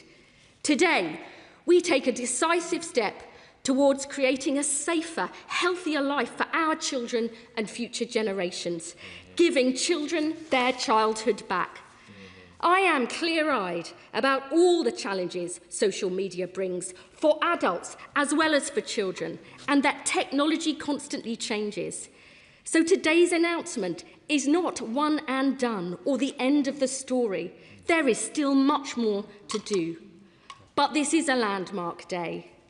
A day when we stand with parents, charities, bereaved families, and all those who have campaigned for change. This is your moment. It's a day when we take power away from the tech giants who have had countless opportunities to keep children safe and put it back in parents' hands. A day when we give our children the freedom to be children again, so they have the best possible start in life. And I commend this statement to the House. I call the Shadow Secretary, Julie Lopez. Thank you, Madam Deputy Speaker, and thank you also to the Secretary of State for someone infamous for her impatience. I think waiting for the Prime Minister to opine on something she does genuinely care about must have been as frustrating for her as it has been for us. Today, the Prime Minister announced as his shot at a legacy something 6 months ago that he said he was personally opposed to, a ban on social media for under-16s, and we can be grateful that he got there in the end. But the victory is not his. Thanks must go to some of the gutsier Labour backbenchers, and we heard them all cited today, the Leader of the Opposition, the Shadow Education Secretary, and in particular my noble friend Lord Nash for his dogged determination in pursuing his amendments. But above all, we must thank those parents who took the senseless tragedies that befell their families and turned their pain into a legacy that will benefit so many children. They have conducted themselves with dignity and grace, and many sit today in the gallery to see the results of their courage. The Prime Minister's about turn tells many stories, Madam Deputy Speaker. If this was a man with views, his position could have been laid out at the start of the year, with the consultation used as a chance to polish the policy. As it is, officials' heads have been left spinning trying to retrofit details to this Damascene conversion. The Prime Minister likes to make a virtue of process, but he has used process in this case as a tool to avoid doing what so many in this chamber said was not only inevitable, but right and entirely necessary. We've had votes. The Prime Minister instructed his troops 3 times to vote against a ban. We've had debates. The Prime Minister wouldn't give a view. But lo, a career-critical by-election comes along, and on realising that protecting kids is not just popular but vital, the Prime Minister has finally found his voice. With Makerfield going to the polls on Thursday, Madam Deputy Speaker, perhaps we should use the next couple of days to maximum effect and try to extract his opinions on funding defence, cutting welfare, getting cheap energy, because this country has been waiting for leadership for too long. As Conservatives, we believe in the ultimate responsibility of parents over their children, but they face huge challenges in keeping their children safe online. It's not simply a matter of denying them a phone or a computer. There are many good uses of tech that children and young people should be free to explore, but the onus is on us as adults to create a positive place for their exploration. Instead, activity that would never be tolerated in the real world has been normalised, monetised and algorithmically amplified to kids' detriment. The Online Safety Act was a step forward, but we better understand now that this is not just what children see, it is how social media works. The success of this policy, however, will depend heavily on its implementation, and it's an announcement that still begs many questions. So I asked the Secretary of State, what additional resource is she giving to Ofcom? She is asking the regulator to take on a substantial amount of extra work. Does she expect tech companies to contribute more towards the regulator's budget, or will the funding come from her own? When can we expect precise definitions of what brings a platform into scope? A list of banned platforms has been briefed today, but it's not clear why some do not make the cut. Can she guarantee this work will not distract from implementing the final stages of the OSA? What lessons has she learned from the circumvention of the Australia ban that will make the UK experience and our ban more effective? She talks of more effective age assurances, and I agree on the need to reset social norms. Will she be ruling out mandatory digital ID as a requirement for accessing social media? What privacy protections will be in place if children's images are taken as part of face scanning for age verification? Is she considering age verification at App Store level as a means not only of more reliable protection of children, but as a chance to reduce frictions for adults wishing to access social media? The government has said it's considering overnight curfews and breaks in infinite scrolling for under 18-year-olds. How do ministers square granting 16-year-olds the solemn duty to vote, but not the power to have a cheeky nighttime scroll on Instagram? The same applies to romantic chatbots. How is this going to work? Will these restrictions apply to 16-year-olds or 18-year-olds, given both meet the age of sexual consent? On efforts to prevent children from taking or sharing nude imagery, can she set out the scope of the law she's considering and categorically rule out client-side scanning tools being applied to adults' phones? We're told that the first set of regulations to enable the social media ban could be in effect in spring 27. How confident is the Secretary of State in achieving her timeline? She will understand this policy is not easily implemented, she's made reference to that, and she has detractors who share the aim but not the means, fearing a ban pushes children out of supervised accounts and towards riskier services. What does she say to those like Ian Russell who believe this policy is not only wrong but cynically timed? She suggests it comes down to enforcement of the OSA, which makes my earlier questions more relevant. And finally, Madam Deputy Speaker, I wish to ask the Secretary of State about her tweet last week on updating the Online Safety Act to remove illegal content with greater speed during, I quote, times of crisis. Now, the scenes in Belfast rightly appall every decent citizen in our nation.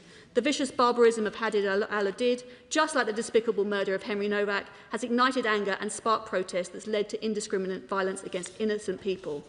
Violence and protest can often mix, but are nonetheless two very different things. Laws exist that prohibit incitement, criminalise threats to kill, and stop platforms hosting illegal content, and they must rightly be enforced with strength. Peaceful protest, on the other hand, is a legitimate response to failure. In this case, perceived failure of the political class to adequately deal with concerns that the public's raised time and again via the ballot box. In such circumstances, I appreciate government has a job on its hands to make sure work to stop the spread of illegal content isn't perceived, or does not indeed become, an attempt to obscure legitimate political comment.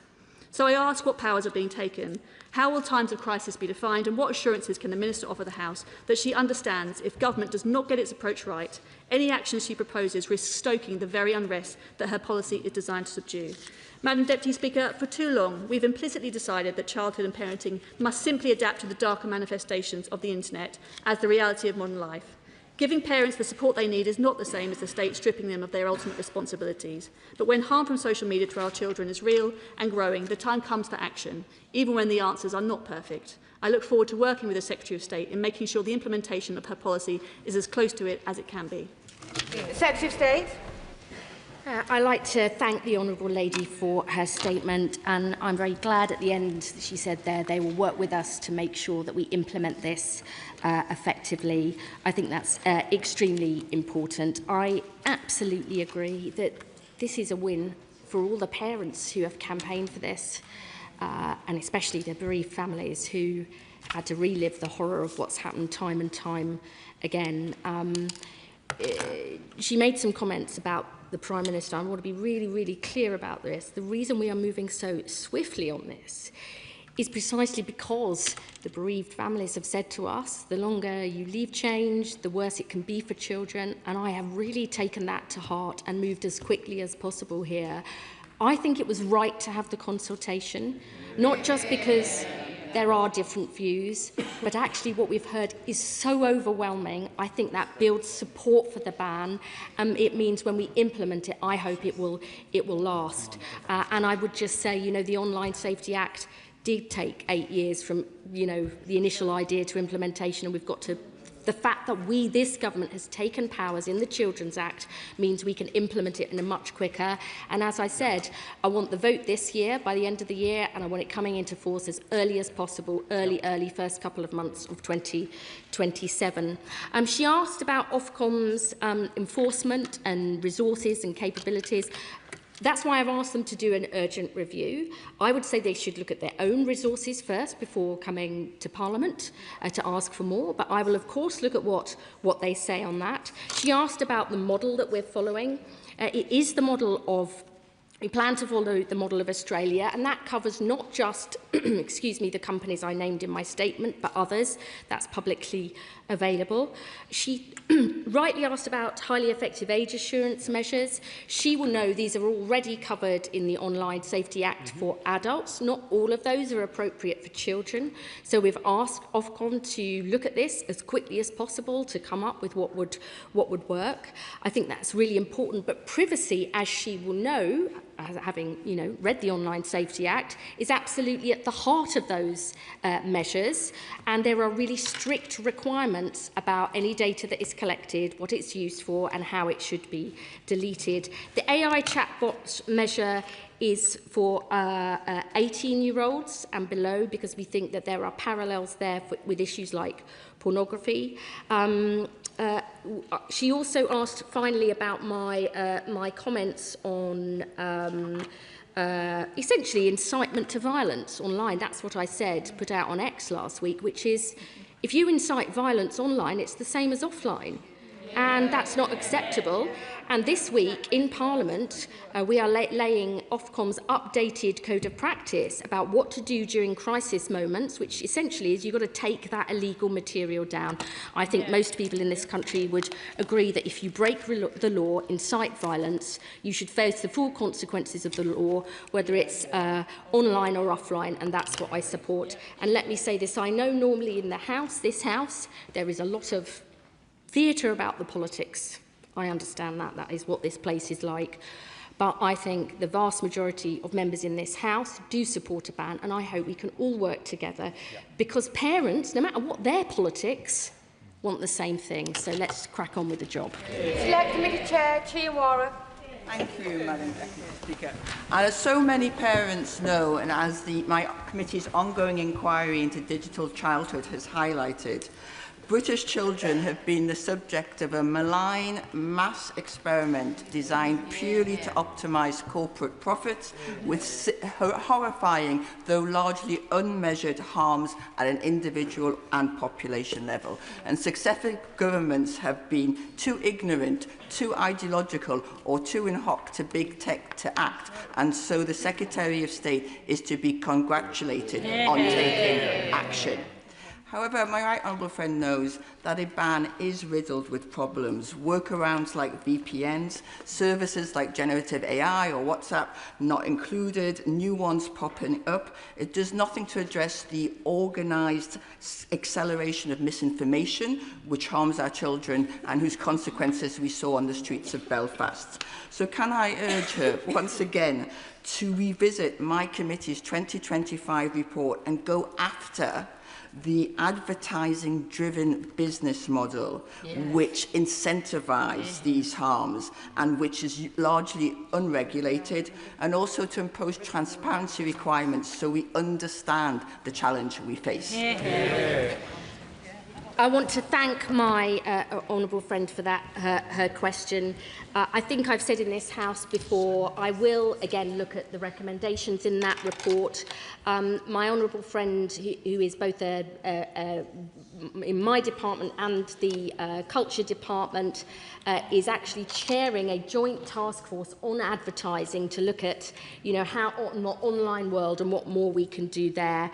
As I said, the Online Safety Act does set out very clear legal duties, on providers to remove what's illegal for everyone, what's harmful for children, but I am looking again at what more can be done, particularly during times of crisis, including boosted trusted sources, making it easier for people to reset their algorithms. And as I said, this week we're laying updates to Parliament to bring into effect Ofcom's strengthened code of practice for what happens during crisis time. But I'm sure she will, as always, push us to go further.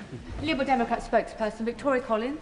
Thank you, Madam Deputy Speaker. On behalf of children and parents across the country, we welcome the government finally taking action to keep children safe online. And I know how important this has been to the Secretary of State herself. For almost 18 months, the Liberal Democrats, as the first party to force a vote on the issue, have been pushing for action to raise the digital age of consent, implement doom-scrolling caps, health warnings and a film-style age rating to ban harmful social media for under-16s. Today, we welcome that the government has finally caught up with these calls to act and listened to the parents and tireless campaigners who have worked relentlessly and often in difficult circumstances. It is just a shame, however, for the Prime Minister. It doesn't seem it was this cry for help from parents and young people or the mounting evidence that finally made him act. But after months of dither and delay, what seems to be today is more like a panicked policy cobbled together ahead of a by-election and a backbench rebellion.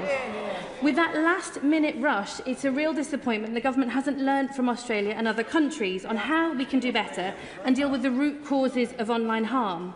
Our Liberal Democrat harms-based approach would deal with the addictive algorithms and features, for example, from chatbots, not just the romantic companions or therapy bots that the government have announced, although we, of course, look forward to hearing more on this next month.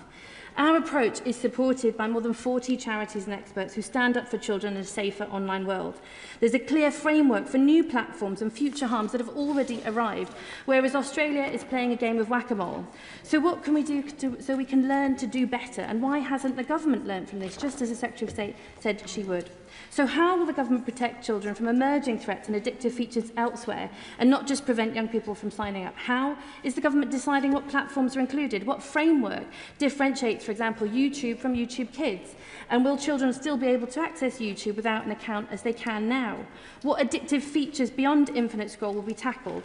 And what assurances are there beyond being strongly minded to act?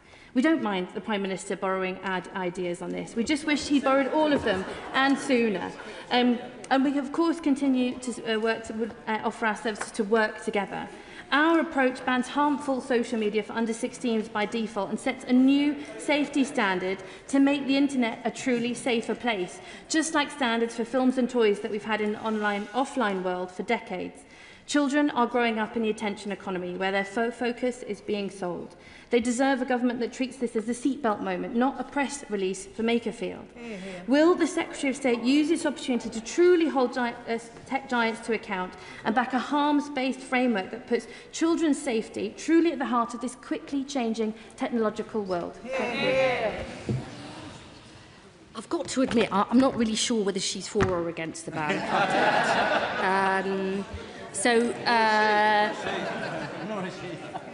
She's a Lib Dem, say members on the Conservative benches.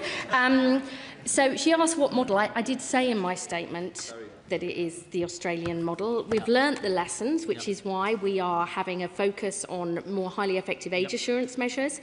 And to be very, very clear, there has to be rigorous enforcement, including of more risky sites. That's what I've talked about, what I want Ofcom to do. And actually, we have taken powers in the Children's Act to implement the results of this consultation, which includes restrictions on features and functions. So that will allow us. I think this is one of the really important issues, because you will restrict some features and functions and they will come up with others. But the powers in that Act allow us to move more quickly. One of the things that has really struck me is we just can't have it taking 8 years because technology is changing so fast. So I'm always very happy to talk to him. Let me just finish with this point about the Prime Minister. He absolutely believed in having this consultation because there are different views. I think it's been a good thing to do because it is clear, and this is not a rush, this is a deeply thought through policy programme. I hope she'll rise above party politics and work with us to get it right, but I might be holding my breath. Thank you, Madam Deputy Speaker. As somebody who was in some of the rooms where this was being discussed, I just want to pay absolute tribute to the Secretary of State. who has fought incredibly hard, and by no means has any of this been rushed for any announcement. She has worked incredibly hard on it. I wonder if she could answer for me. Last week, the government announced that we would be age verifying on the basis of the device. And why we wouldn't use that same age verification on device level to ensure age verification in access to social media. I know my honourable friend is a huge champion of and has pushed very hard for many of these measures and many more besides. I think this does link to the device level interventions that we have talked about, but we want this ban is going to be for 16 and I think it's really important that we give that clear limit. I would also say that I am very, very, very clear here on the device proposals that we expect them to act and we will legislate. We will legislate. Damien Hines. Thank you very much, Madam Deputy Speaker, and I welcome this morning's announcement. The platforms are not now off the hook, and of course the Online Safety Act operates up until the age of 18, and that is the age up until which the Children's Act 1989 requires protection of children to be in place. But I want to ask a very specific question. So this announcement this morning seeks to exempt messaging services, but it seeks to block stranger communication from strangers. So what is the net effect of those two things if you have a messaging service that allows anybody who knows your phone number to add you to a large messaging group? Secretary of State. So he's absolutely right to say that we aren't including things like WhatsApp in this. Parents have been really clear that they want to be able to contact their children, but we do want to block strangers being able to communicate with children. We will be setting out all the details of this in our regulations. He knows I'll be more than happy to talk to him through the details of all this. But the messaging services aren't covered by the ban, but if they have features and functions where, as they do, that allow strangers to communicate with children, we absolutely want to deal with that, and we'll be coming forward with further details. Emily Darlington. Thank you, Madam Deputy Speaker. Well, the Honourable Secretary of State and I don't necessarily agree on the effectiveness of a ban. Where we do absolutely agree is on companion chatbots.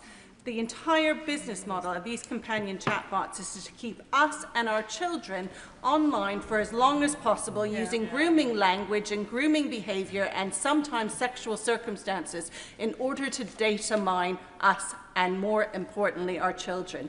Can the Secretary of State make it absolutely clear via the dispatch box that we will not tolerate these types of business models exploiting us and our children?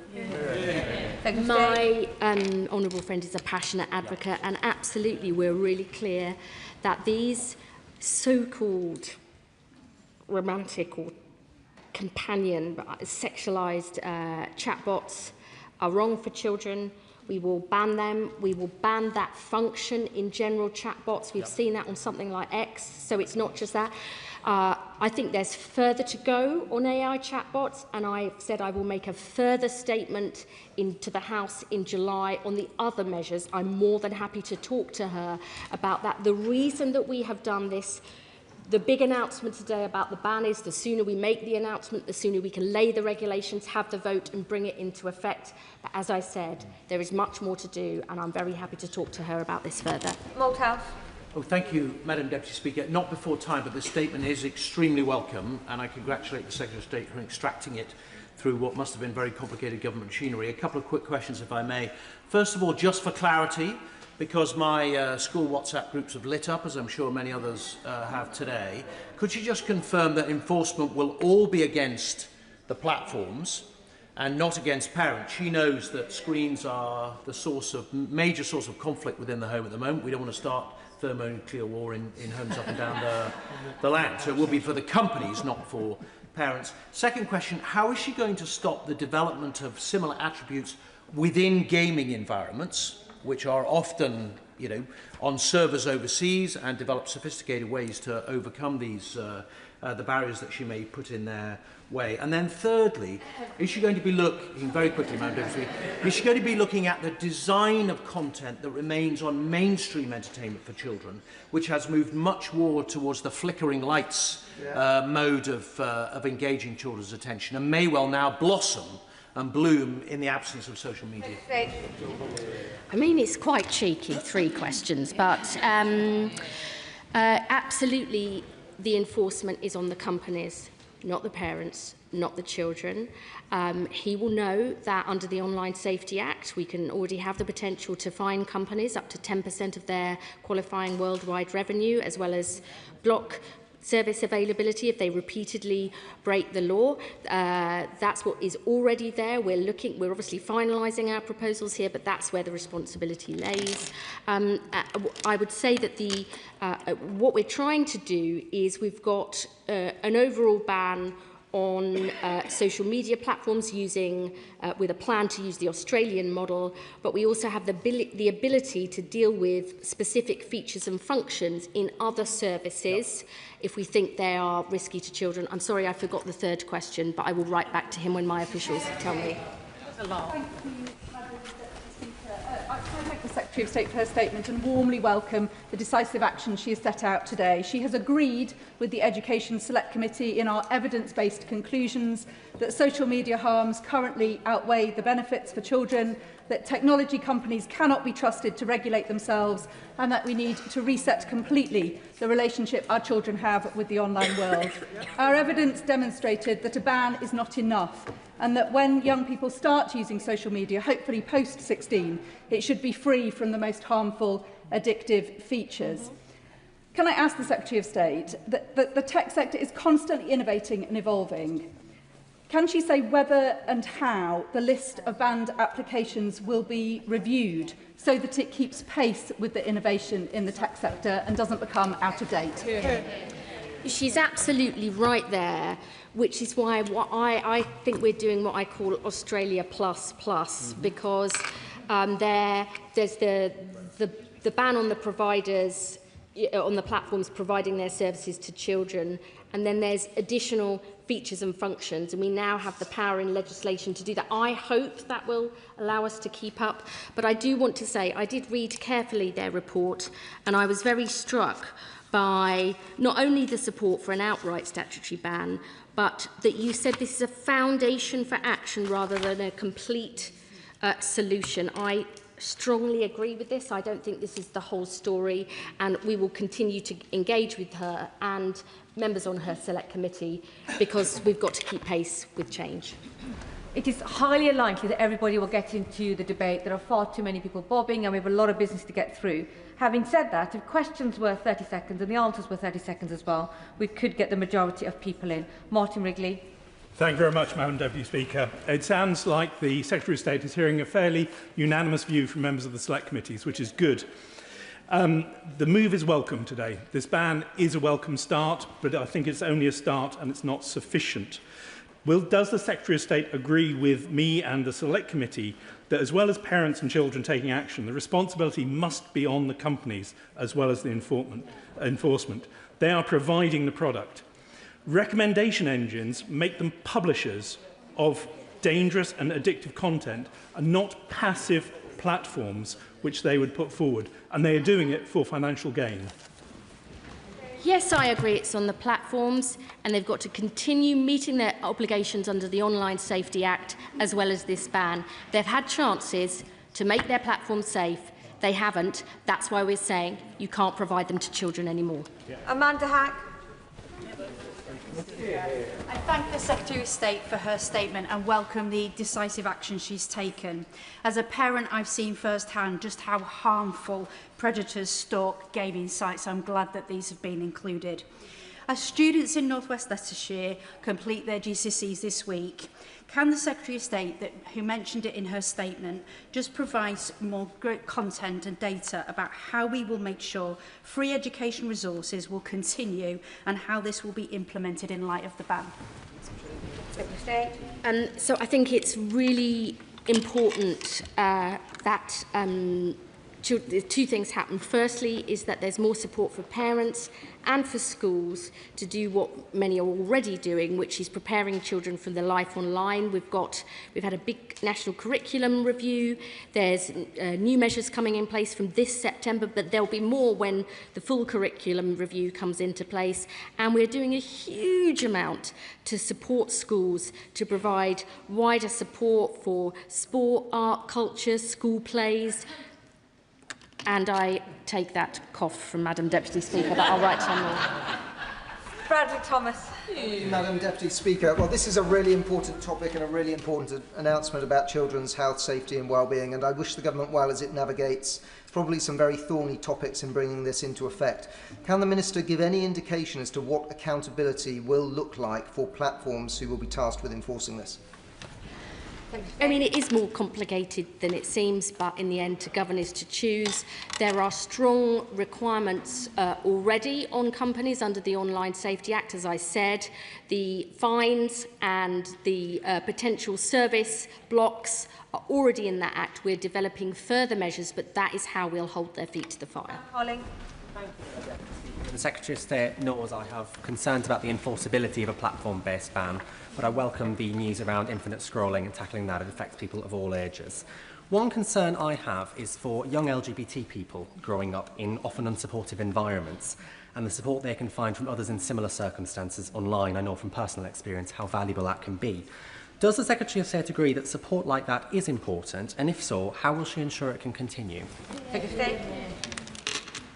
That is one of the issues that I thought extremely carefully about going through this. It was one of the real things for me that made me unsure, as we were going through this. Young people are still able to go online. I think there will be new resources and new support available in different ways that doesn't meet the model that Australia uses. But I am more than happy to speak in further detail with him and members of the LGBTQ community, because it's really important that people, if they live or love in a different way, are still able to connect, especially if they don't feel able to in their own community. Christine Jardine. Thank you very much, Madam Deputy Speaker. I know from my mailbox that today's statement will be widely welcomed by parents in Edinburgh West who are concerned for the safety of their children and the impact of social media on them. But I wonder if the Secretary of State would also agree that there are societal dangers as well. A lot of children are directed away from neutral sites towards anti-Semitic influences, Holocaust deniers, violence things, and that there are wider implications. It's not just the obvious problem we should be looking at, but the less obvious ones as well. The Honourable Member is absolutely right, and certainly in England, we are looking deeply at the curriculum. It's not just that under new RHSE guidance, children will be taught about social media and AI and deep fakes, but the wider curriculum review will look at critical thinking about how do you trust things you see online, where are they coming for, what are the implications, whether that's misogyny or anti-Semitism. I think we do need to prepare children for that life and future. We're certainly doing that in England, but I'm more than happy to share with her the evidence of that. Thank you, Madam Deputy Speaker. Can I welcome the Secretary of State's actions to protect children from online harm, especially the harms-based approach that she's taking. Madam Deputy Speaker, I've heard evidence from educational digital content creators whose resources are a lifeline for young people. Will the Minister commit to look at exemptions to ensure that teens above 13 don't lose access to the long-form educational resources? Yes, our list of exemptions is precisely so that we do not capture those educational resources. I've seen them in my own constituency, the brilliant things that can help young people learn and get on and actually narrow the disadvantage gap between rich and poor kids. So I really want to make sure they're exempt. Thank you very much, Madam Deputy Speaker. There's a great deal to welcome in what the Secretary of State has said, but she will know that detail really matters. So can I ask her 2 points of detail arising from her letter to Ofcom published today? The first is she talks about launching a rapid assessment of what highly effective age assurance looks like for determining whether someone is over 16. Can I ask her why that work is being commissioned after the announcement has been made and not before it, given the integral importance of age assurance to her policy, isn't it important for the government to know it can be delivered effectively?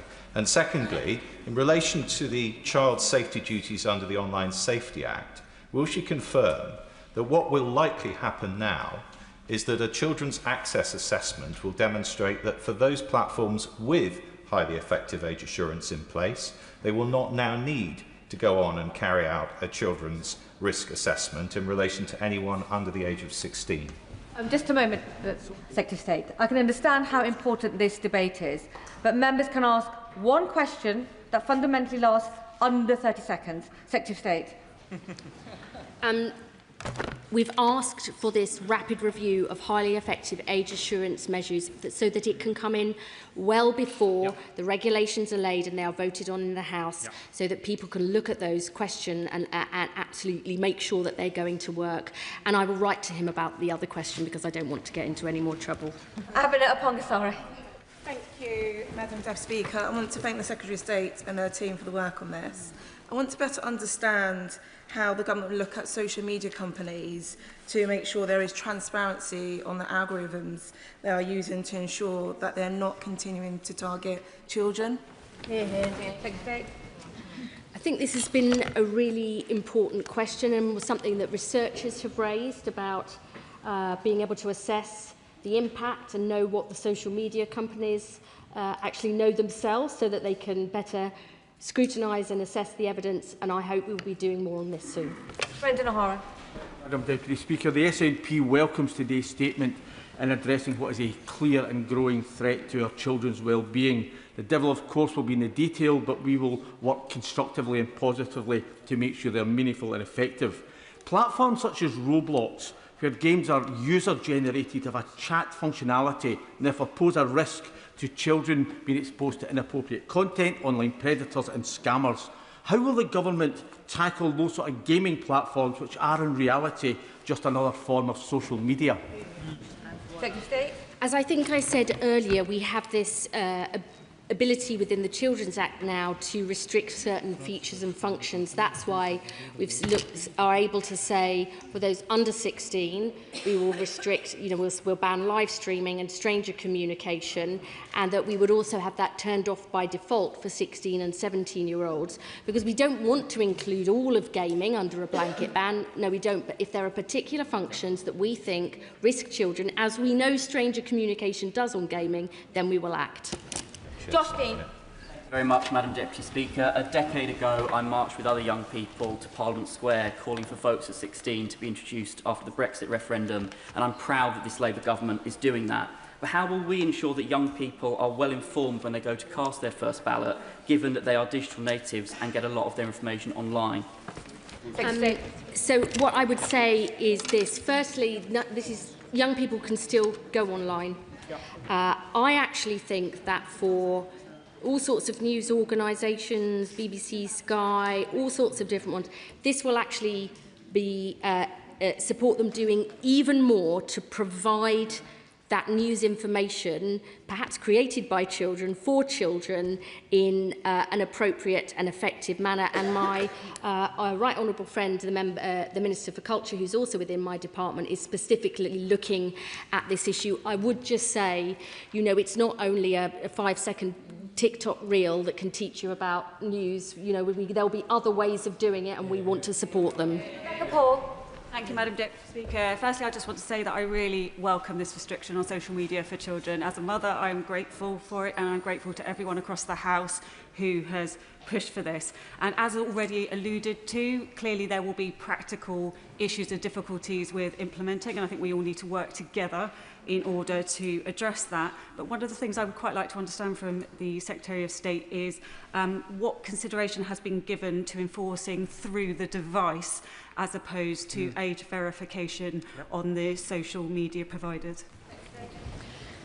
Well, this is, as she knows, the Prime Minister has already said that we want to act on devices to stop children taking, viewing or sharing nude images. What we're talking about today is on the social media platforms that we need to have those highly effective age verification measures. I think sometimes when we debate this in the House, is, it's either or. I think we need to take action on all these fronts. We need to keep the implementation of the Online Safety Act. We need to tackle devices to stop kids taking and sharing and seeing nude pictures, and we need to put these restrictions on AI chatbots and social media platforms because that's how we're going to keep kids safe. McKinnon. Speaker, and I want to thank the Secretary of State for her statement today and the leadership that she has shown on this issue. A mother stopped me as I boarded the train today. She was beaming and she just said, "Thank you so much. This is going to make such a difference to my 13-year-old boy's life." And I think there are many parents that will sleep a lot easier tonight knowing that the help is coming. And does she agree with me that this is not the end of children's life online?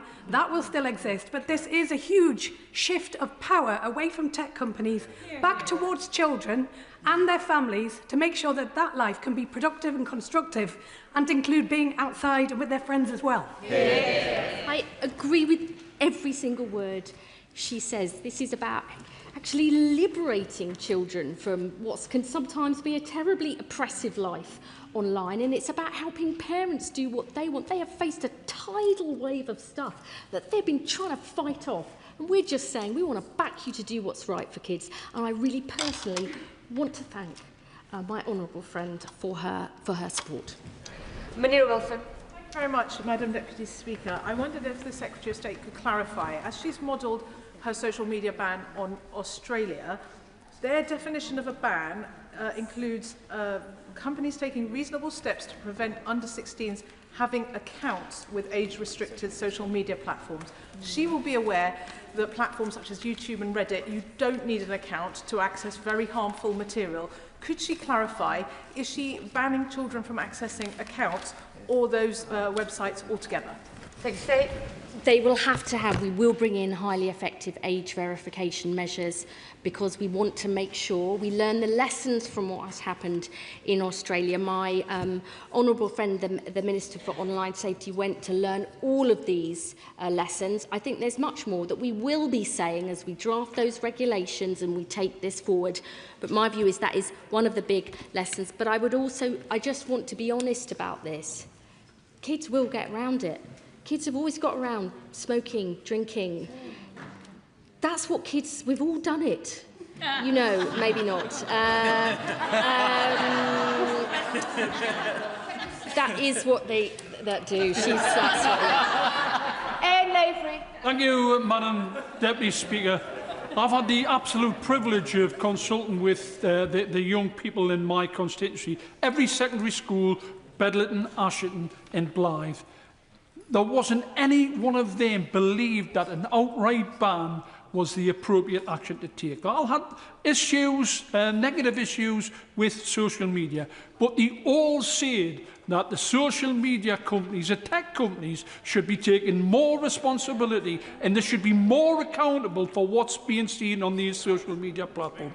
Can my right honourable friend say what avenues has been for young people to feed into this consultation, and can she give me a guarantee so I can tell these young people I've had my discussions with that their voices, these are the ones that's been impacted, are being listened to?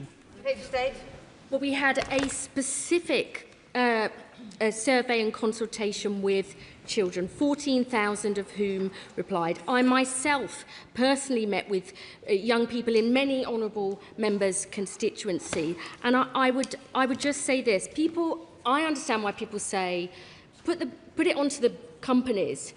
They've got to keep their products safe, and if they don't keep them safe, they shouldn't be able to provide them to children and young people.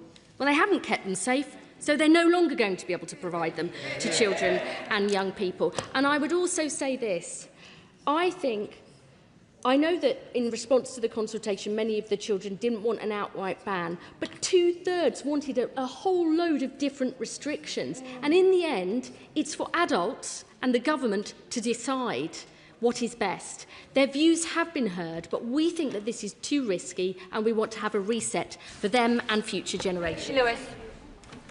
This has definitely been the Secretary of State's finest hour, and I'm only slightly disappointed that for reasons of his own, the Prime Minister chose to upstage it in Downing Street. Can she tell the House what she thinks the main reasons are in Australia for, admittedly, according to AI, reports that as many as 61% of young people are indeed getting round the restrictions, and will she be working jointly with them to try and get this down to a more acceptable level? Right. First of all, kids are savvy. It's been an integral part of their life, and they want to get around it. But just because, I'm going to be careful what I say this time, children try and get around things doesn't mean to say we don't have rules and boundaries, firstly. And secondly, we are trying to learn the lessons from Australia, because they don't have the highly effective age verification measures we have here. We want to put those in place, but I'm not going to claim that even that will mean no kids are on those social media platforms. We've got to take a decision, draw a line in the sand, and do this as much for about the 8 and 9 and 10-year-olds, so that we reset their expectations. You won't be going on this till you're 16. Thank you, Madam Deputy Speaker. I welcome this announcement from the Secretary of State this afternoon, and I think it's right that we do highlight the really difficult dangers exposed to our children. I think this isn't about saying that social media is unsafe. I challenge any parent in here, parent or carer, who doesn't know the lyrics for Cocomelon on YouTube. You know, it has its place, it works for some people, but equally I wanted to raise with the Secretary of State the dangers of collecting children's personal data and the exposed and threats to leaks and hacks. I will declare that my email was hacked. My staff's email was hacked recently. This is a live threat. All that personal information in the wrong hands could pose a lot of problems. Is this something that they'll be looking at as they roll out this ban?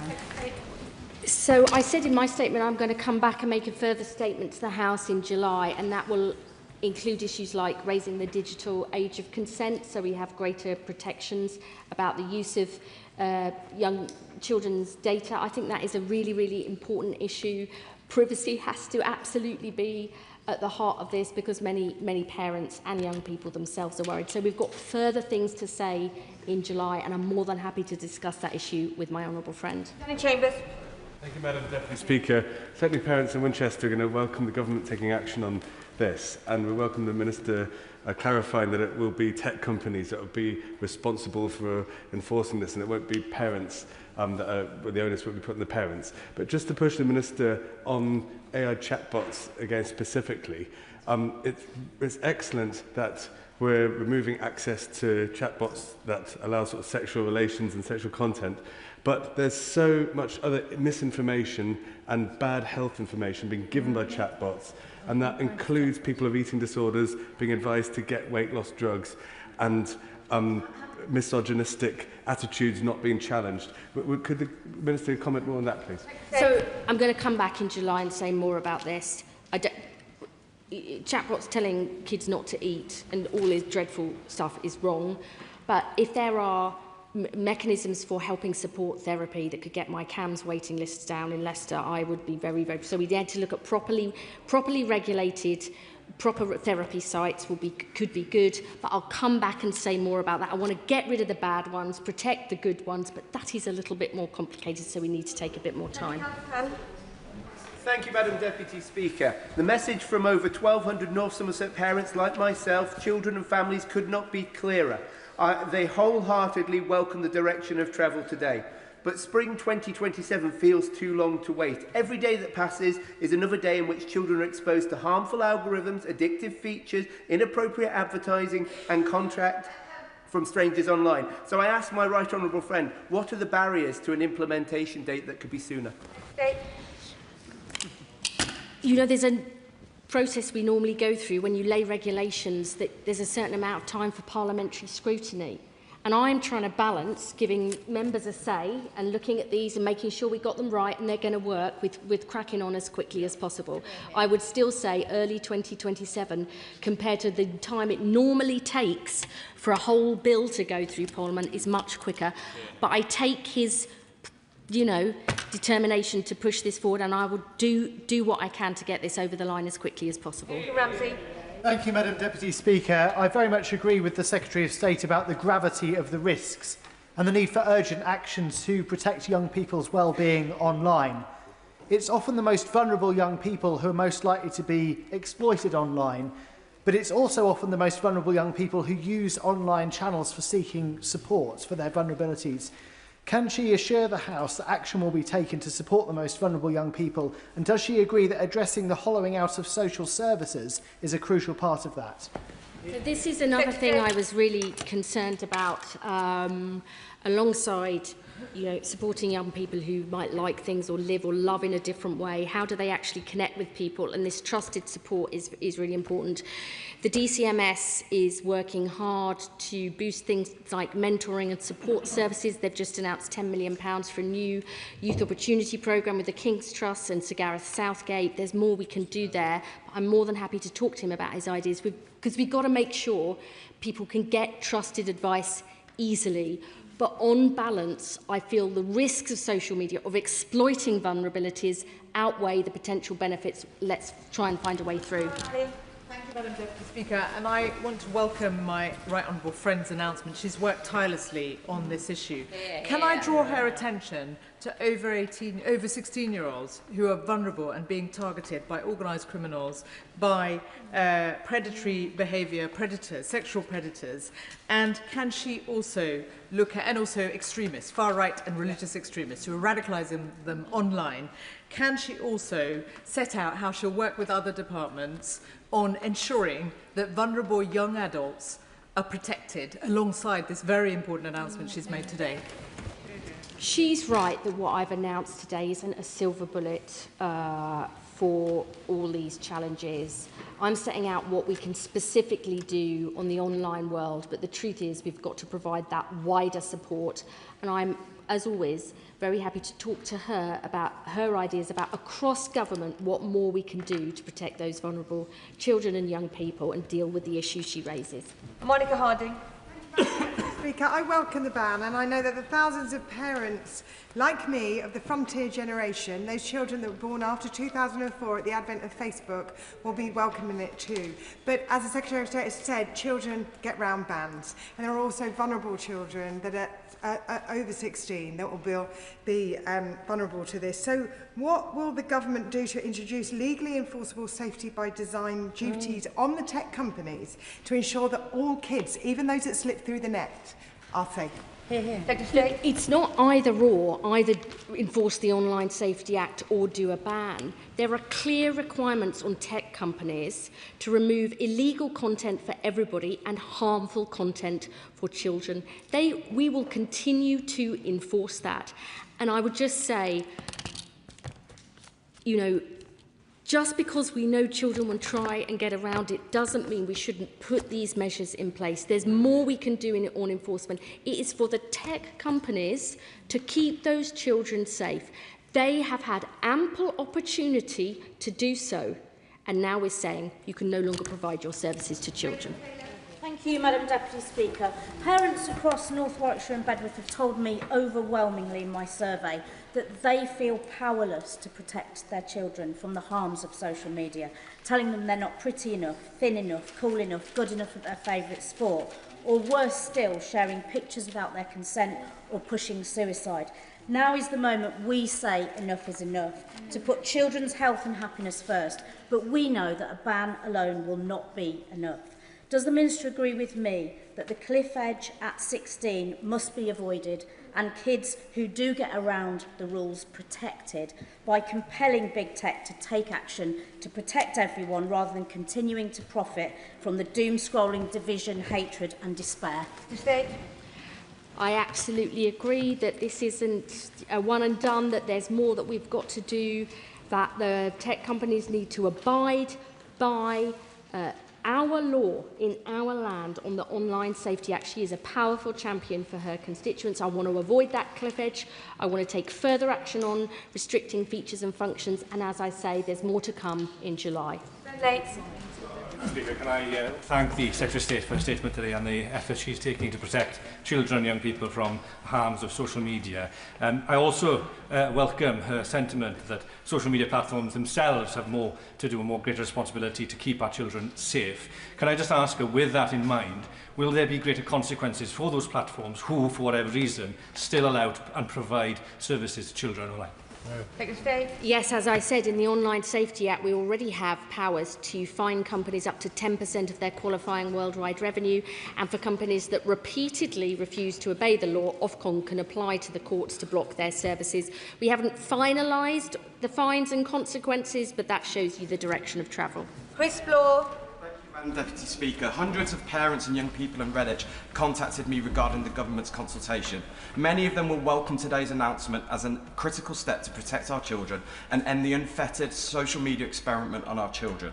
The Secretary of State knows this won't be a silver bullet in keeping our children safe online, and I know she will do this anyway, but can I implore her to keep up the pressure on the negligent tech giants that have acted with such impunity throughout this process? For the good people of Redditch and the rest of the country, yes, I will. Jim Allister. Thank you. I greatly welcome this ban and the fact that it will apply across the United Kingdom. But could I ask the Secretary of State, is she satisfied that there are no cross-border loopholes, such as children in Northern Ireland could exploit with the Irish Republic? In that, are there any virtual private networks that could be used to allow children to still sign on? So we will come back to the issue of VPNs in July. I've commissioned further research about their usage. You know, there's really important issues to balance here. Many people want to use them for privacy issues, and I think that's important. But we also know that some children use them to get around this. But I'm coming back to this about our response to the consultation on this in July. Thank you, Madam Deputy Speaker. I welcome the statement regarding safety of our children online, and I've been grateful to the young people of Bolton, South and Walkden who shared their views with me. But children should not obviously be an afterthought in the implementation. So can I ask the Secretary of State to confirm that their voices have genuinely shaped today's decision and assure us that that these measures, when they're being implemented, children remain front and centre as the architects of their own online world? Secretary of State. So I really understand that this will be extremely difficult for many children who are on social media today. I know that it will cause a lot of worry and disquiet, and I want to make sure their views and voices continue to be heard. I would say that I was quite struck from the results of our survey about just how many children want risky features restricted. 2/3 of those, all sorts, more than half want restrictions on infinite scroll, almost 2/3 on explicit image sharing, location sharing, almost half on live streaming. So I think children do want to see change. I think it will be hard for them to manage this transition, but that is what we need to do to build a better future. Thank you, Madam Deputy Speaker. I welcome the Secretary of State's realism that the bans announced today won't be 100% perfect. So can she tell me what proportion of under-16s does the government expect will be prevented from accessing social media? We haven't set any targets or goals for that. I do think having more highly effective age verification measures will make a difference. But as I said, I just want to be honest about this, that this is about today's children, but it's even more, I think, about children who are growing up now, that we reset those expectations and cultural norms so that kids know you won't be online till you're 16. Ms Webb. Speaker, thousands of parents in Blackpool and local organisations such as Alliance for Children, led by the inspirational Paul Wright, who's been here today in the gallery with bereaved parents, will welcome today's news. So thank you, Secretary of State. Can you outline what lessons this government has learned from countries such as Australia regarding the effectiveness of this approach, and how will it ensure that any measures, whether restrictions, regulation or education, effectively reduce exposure to harm, and will she consider banning VPNs for under-16s as well? So, I'm glad that his constituents, he believes, will support this. We have my honourable friend, the Minister for Online Safety, spent a week in Australia learning the lessons, including about how kids are getting around the ban. That is why we've already said we want more highly effective age assurance measures. I'll come back to the issue of VPNs and young people in July, but I am sure there is, he and others, and I think it's really important that we continue this discussion. We want it to be as effective as possible, but we also need to help parents with younger children just begin to shift those social norms. Because what happens is parents just, the kids really want it, all their friends are on it. So even if you set your boundaries and your rules, you're under constant pressure. We're just saying we're on your side, we're going to help you do the right thing for your kids. Mohammed.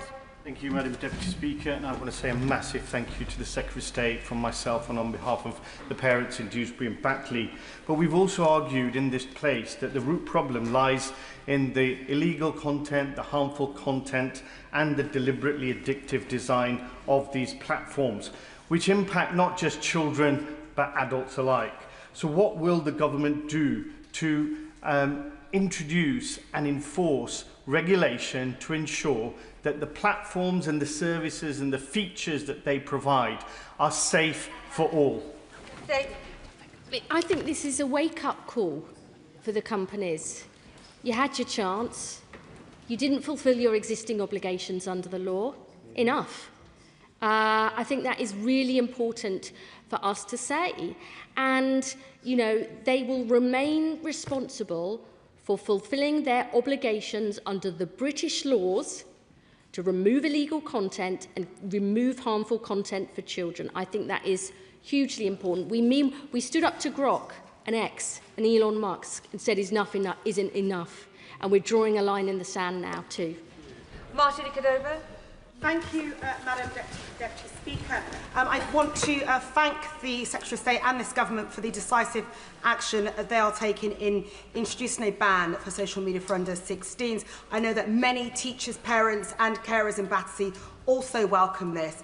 At a recent roundtable that I chaired with young people, one shared that he was on his phone for 14 hours in one single day, which highlights just how serious this problem is. So will the Secretary of State commit to working across government to look at some of the eye health impact that excessive screen time use is having on our young people, and where necessary, commit to carrying out research on this important issue?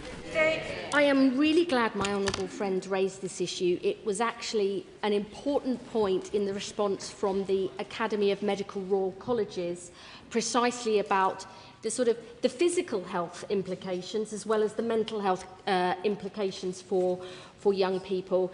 She will know that we've already published guidance on screen time use for under 5s. We're currently reviewing it for 5s to 16s, but I listened carefully to that medical evidence, and that's one of the reasons why we're taking this action. But of course, I know there'll be more to do. Tessamont.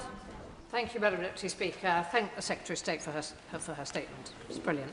Can I raise concerns about the historic data held by social media companies, and has she thought about what powers she and parents and carers might hold to invoke something like the right to be forgotten, so that the children's records and data footprint is destroyed, if that's what's wanted, and the social media companies' memories are wiped, and if they don't comply, a real penalty is enforced? That's not part of the announcement that I've made today. I'm always willing to look at people's arguments about different issues. Actually, on a separate issue, you know, we actually have now taken action to actually try and preserve some of the data preservation notices for parents who've lost their children because they want to see what they've been looking at online. So I think we would have to tread carefully on this. Please, Dodds. 527 of my constituents told me they wanted a ban. Only 7 were against. I'm delighted the government has listened to them. Now, of course, parents also said in the consultation they wanted action on recommender algorithms which, as we know, are increasingly radicalising many adults, given the increasing amounts of extremist content they're seeing. So can I ask her, please, will she be coming back in July with measures to ensure transparency and user control on recommender algorithms? I just want to be clear with my... thank you for her question, sorry. I'm trying to be short. She's campaigned tirelessly on this. The model in Australia we plan to use captures user-to-user platforms whose sole or significant purpose is to enable social interaction, which also allow users to post material alongside algorithms and those recommender actions. So part of the model and that we plan to follow is precisely about saying children can't access social media platforms defined in that way. I think that is a big step forward.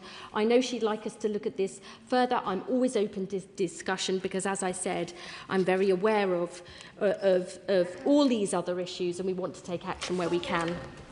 Madam Deputy Speaker, the UK is home to world-leading and award-winning game studios. Now, some games rely on multiplayer communication as a core part of their design. So I wondered if the Secretary of State might be able to elaborate on when she was talking about banning features and functions of particular things, and whether or not the government have conducted any impact assessments on the UK game studios and the impact it may have on them. We have a brilliant, fantastic, often world-leading gaming industry in this country. That's why we are not including games under the blanket ban. But I have been really concerned, not just from issues raised by honourable members, but the police and others, that strangers communicating with, not playing with, but directly communicating and messaging children, then taking them onto WhatsApp and grooming them, is a real and substantial risk. That is why we are narrowly focusing on that issue. Pupils at St Bede's Roman Catholic Primary School for their Internet Safety Assembly. Now, thanks to their head teacher's regular Internet Safety Assemblies, St Bede's children are well versed in the subject. Does the Secretary of State agree that today's announcement will support the work of many schools and teachers and send a clear message to big tech that they must now match that commitment? Absolutely. I think I've been very clear throughout this statement that the responsibility here is on the social media platforms. It's not about on parents or children. It's about them to take the action they need. Helen Maguire.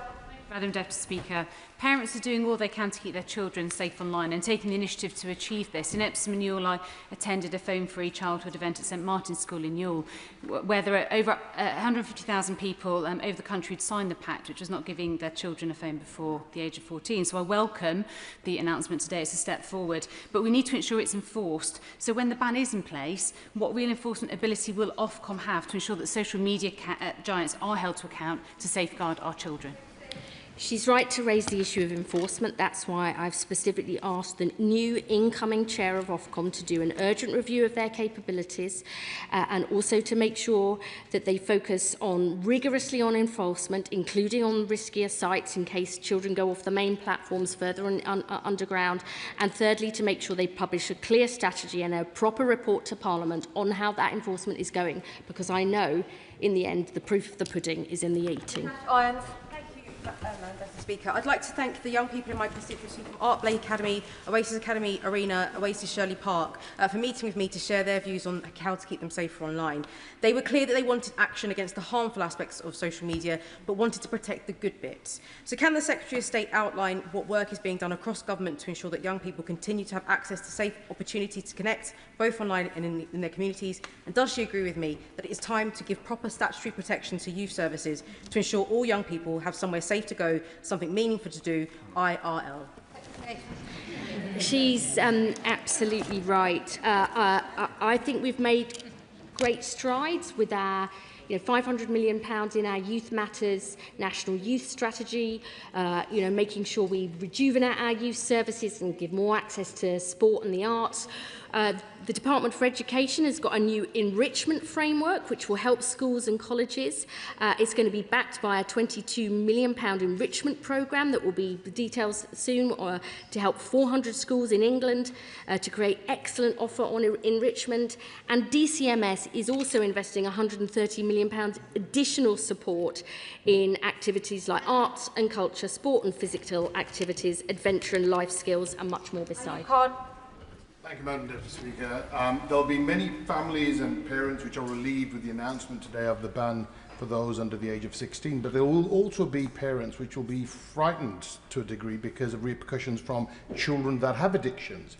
The Secretary of State has stated that children will be given the support. Will parents be given some support as well? Yeah, absolutely. We've already as a department published new help and guidance for parents about how to talk to children about their life online that's different at different ages, because it is difficult sometimes to talk to them about it. I think that ban will actually support parents in doing the right thing, but I do deeply recognise that for many children and young people this is going to be a big change. Of course we want to do everything we can to support them through this. With Cadbury. Thank you, Madam Deputy Speaker, and to the Secretary of State. The large group of 16 to 18-year-olds from my constituency, schools in my constituency, that I discussed a potential ban with, there was no consensus about whether or not there should be a ban, but there was strong consensus that they needed to see good quality information and education to provide harm. So will the measures that the Minister mentioned use the best knowledge on behaviour science that we have? Will the advice and information... Secretary of State. We do want to provide the very best advice and support based on the evidence for parents, but also through schools. Deputy Speaker, I welcome the Secretary of State's statement, particularly the bit about communication with strangers and chatbots, and I'm sure the parents of South Devon will join me in that. However, we know that from Australia, an outright ban doesn't give the incentive to the big tech companies to redesign their platforms to make them less addictive, misogynistic and full of toxic, divisive misinformation. So how will the government continue to pressurise and incentivise the tech companies to make these changes? Because as she says, there will always be children who circumvent the ban, and there will be vulnerable adults and older adults who are also victims of such misinformation. The Online Safety Act requirements remain. This is not either or. They've got to make sure they remove illegal content for everybody, remove harmful content for children, and as I have personally made a whole series of issues a priority offence under the Online Safety Act, whether that is self-harm, suicide and all manner of other issues. So they have to not just take this stuff down but actively look for it, and those requirements will remain. Serena Brackenridge. Thank you, Madam Deputy Speaker, and huge thanks goes to the Secretary of State and all involved. This is the right decision, consulted in the right way. Tech companies have had more than enough time, but have chose to engineer for addiction and profit. Will she work across government to ensure that parents and schools have the support that they need during the transition, and alongside investment in the arts, music, drama, creative subjects and youth services, so children can be children? Yes, I've had detailed conversations with the Culture Secretary and the Education Secretary about all these issues. There's much more to do, but we are determined to give those children the very best start in life and give them the freedom to be children again. Robin Swan. Thank you very much, Madam Deputy Speaker. As a father of two teenagers, on behalf of other parents, can I thank and congratulate the Secretary of State in bringing forward this legislation today. She's already said a number of times about children will find a workaround. Big tech will always and will be looking for a workaround as well to the legislation and the rules that are being brought forward. Can the Secretary of State give the reassurance that government will remain agile and also fund those organisations that will make sure this dangerous online activity doesn't flare up? I think he raises, I thank him for his comments. You know, there are people who say there's obviously overwhelming support amongst parents and teachers and police and others for an outright ban. Then there are those who say, but you need to restrict these, the features and functions. And what I am saying in this ban is, if you only did features and functions, the truth is the tech companies would come up with another feature and another function and another one and another one and another one. And so what we're saying is, no, line in the sand, no one under 16 on these. But if there are specific features and functions that go beyond social media, like in gaming or in other sites, we want to restrict those too.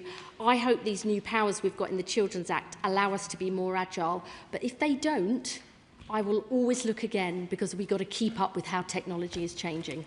Rosie Writing. Thank you, Madam Deputy Speaker, and I want to thank the Secretary of State and the Minister for Online Safety for their engagement and conversations with this. I had social media before I was 16, and I deeply understand the concerns and have experienced the bad, but I also know the value, particularly for working class kids, of being able to see a world outside of your own. The value for the boy who's growing up without a father and learns to shave by YouTube, for the young person who teaches themselves to code, to shaping their career, for the LGBT community. So how is her department working directly with DFE and DCMS to make sure we identify these areas of need?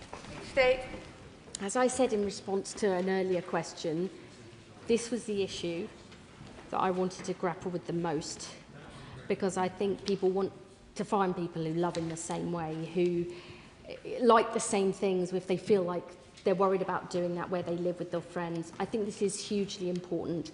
I think there is potential for a life online to still enable those things to happen, but just not on those social media platforms. I want to continue working with the honourable member, who I have the greatest respect for, and with the Department for Education to make sure the chances that social media offered to some, you know, that we have those chances still in place for people who want to experience different things and believe in different things, because we want to give everybody the freedom to express who they are. Thank you, Madam Deputy Speaker. In February 2023, Leo Johnson from Stourbridge died by suicide at the age of 19. His mother, Jane, remembers him as excited and energetic to start his life, and his passion for scuba diving fueled his decision to study oceanography at Plymouth University. He increasingly became absorbed in his phone and social media and told his friends that that was affecting his mental health, and not through dangerous content, but through that drip of comparison culture, leaving him feeling inadequate, anxious and numb. Does she agree that a ban is the right thing to do so fewer young people like Leo are harmed?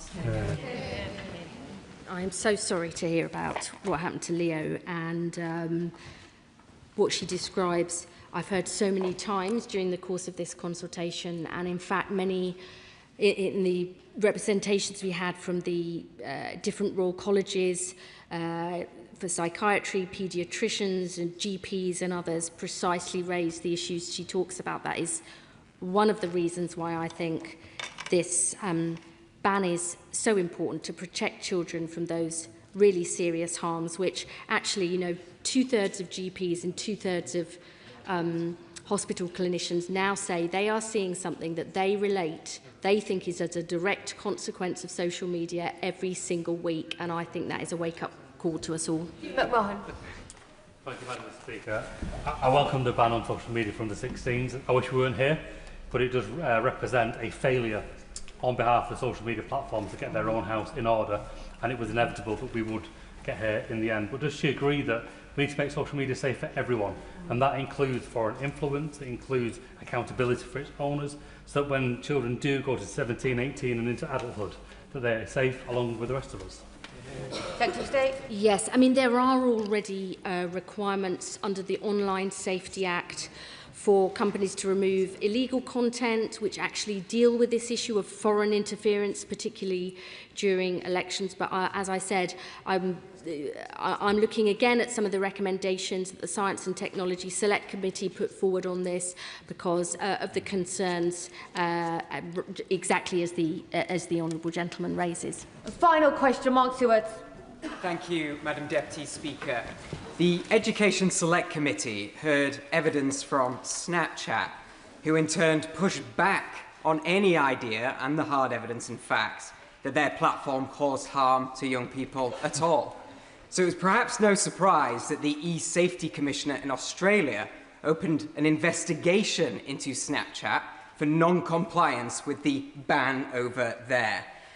Against this backdrop, can the Secretary of State confirm that these social media companies will be held accountable should they try to subvert the new rules that we introduce, and that parents won't be held accountable for enforcing them? Absolutely. This is about the social media companies putting their house in order. And I know lots of people have said, won't you bow to pressure, you'll cave under it, you'll let them get... And I hope today we show our intention that we want a better life for children, we want to put power into parents' hands, we want to reset social norms, and that is what this government is absolutely determined to do. I tried to go as fast as I could, but we couldn't get everybody in. That is the end of the statement. I'll give the front benches a few moments. We must move on swiftly.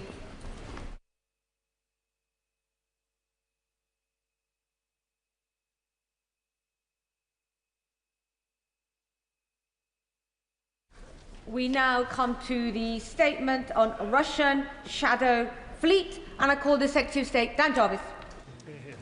With your permission, Madam Deputy Speaker, I want to update the House on UK operational activity against the Russian Shadow Fleet. Before I begin, I would like to take the opportunity to pay tribute to my right honourable friend, the member for Rawmarsh and Conisbrough, who led the department through a period of growing instability with a clarity of purpose and a sure judgment. I thank him sincerely for all that he did as a Secretary of State. He leaves office safe in the knowledge that our armed forces are better prepared and better supported than when he assumed it. Now, Madam Deputy Speaker, this is my first appearance in the House since my appointment as the Secretary of State for Defence. It is a privilege and a responsibility beyond all measure, not least because this is a moment of challenge for our nation, and it is my job to make sure that we rise to meet that moment. Now, it's been some time since I left the armed forces. The tactics, technology and threats have all changed beyond recognition. The one thing, however, that has remained constant is the professionalism, courage and extraordinary skill of our servicemen and women. Now, Madam Deputy Speaker, these virtues were exemplified in full yesterday in the English Channel. In the early hours of the morning, 25 miles south, off the Isle of Wight, Royal Marine Commandos fast-roped under the cover of darkness onto the deck of the Smertos, a 244-metre-long oil tanker, which at the time of interception was travelling at 10 knots. Within a matter of minutes, our Marines had seized control of the vessel without resistance. They worked closely in this operation with specialist officers from the National Crime Agency and were supported by aircraft from the Maritime Air Group, including Chinooks, Merlin Mk4 and Wildcat helicopters, and RAF P8 and Type 23 frigate HMS Sutherland and Minehunter HMS Ledbury. I also want to take the opportunity to recognise the vital contribution of the Home Office's Border Security Command maritime teams. This was a highly complex operation executed with remarkable precision. Lasting 6 hours, this Royal Navy-led interdiction was the first of its kind for UK forces and the result of careful and meticulous planning across multiple government departments and agencies. All military and law enforcement personnel are safely accounted for. And I know that the whole House will join me in paying deepest respect and sincere thanks to the hundreds of people who were involved. Now, the vessel is now secured outside of port limits at Weymouth Anchorage. A 38-year-old Indian national has been arrested on suspicion of suspected sanctions offences. All other 24 crew members remain on board and are assisting the NCA. This is a live criminal investigation and further updates will be provided at the appropriate moment. Now, Madam Deputy Speaker, in the days leading up to this interdiction, UK armed forces, supported by our allies, including France, to whom I am very grateful, closely tracked and monitored the vessel on the grounds it was suspected of using a false flag. This was a vessel sanctioned by the UK, sailing without nationality, transporting sanctioned Russian oil. And I can confirm to the House that this operation was conducted in accordance with international law, including the United Nations Convention on the Law of the Sea and the relevant domestic legislation. Yesterday's operation follows the support that the UK has provided the US and France in the interdiction of several Shadow Fleet ships this year. And in March, my right honourable friend, the Prime Minister, made clear our intention to interdict Shadow Fleet vessels at a time and place of our choosing. This had a clear deterrent effect, with many vessels taking longer and more costly routes to evade action taken by the UK and our allies. Madam Deputy Speaker, let me expand on why this operation matters. We know who benefits from the Shadow Fleet. Over 700 vessels are used to move around 40% of Russian oil. And we know who suffers from the Shadow Fleet. Sanctioned oil is bankrolling Putin's brutal war in Ukraine. Every barrel sold helps fund the missiles and drones used to kill Ukrainians in their homes, destroy their infrastructure and break their will. This operation deals another blow to Putin and we are clear with Russia about our intentions and our basis to act. We do not seek escalation, but we will always take the necessary steps to enforce UK sanctions. The UK has sanctioned over 550 Russian Shadow Fleet vessels. This has had a material impact. Nearly 200 have been forced to anchor because of the action of the UK and our partners. And yesterday's operation sends a clear signal to Russia that the UK and its allies can and will act against the Russian war machine. We will use every measure available to prevent the trade in sanctioned goods which funds Putin's illegal war. Now, yesterday's operation demonstrates that the UK's commitment to securing a just and lasting peace for Ukraine is absolute. I know that President Zelensky thanked the UK following the interdiction, yet we should remember that it is us who owe the Ukrainian people. They've now resisted Putin's full-scale invasion for more than 4 years and suffered under the pain of occupation for more than 12. And still they fight. For their security and for ours. For their values and for ours. Now, yesterday, I spoke to the Ukrainian Defence Minister to ensure him that whilst there has been a change in leadership in UK defence, there has been no change in our position. The UK will stand with Ukraine for as long as it takes. And on Thursday, I will be at the NATO headquarters to co-chair the next meeting of the Ukraine Defence Contact Group and secure the arms and ammunition Ukraine's forces need to fight Putin's war machine. Madam Deputy Speaker, let me end by saying something that I have always believed, and that is that the defence of our nation is a shared endeavour.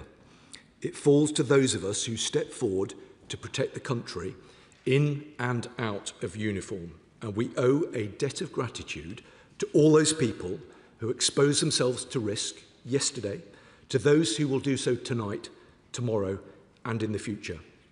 I have a responsibility now to them to make sure that they get what they need, and I am determined to fulfil those duties. I commend this statement to the House. Shadow Secretary of State, James Cartley. Thank you, Madam Deputy Speaker, and can I thank the Defence Secretary for the advance side of his statement and begin by welcoming him to his new post. The Secretary of State had a distinguished military career and as Security Minister will have had a foretaste of the operational demands of his new job. I will be turning to the circumstances that brought him to that position shortly, but we wish him well in his position.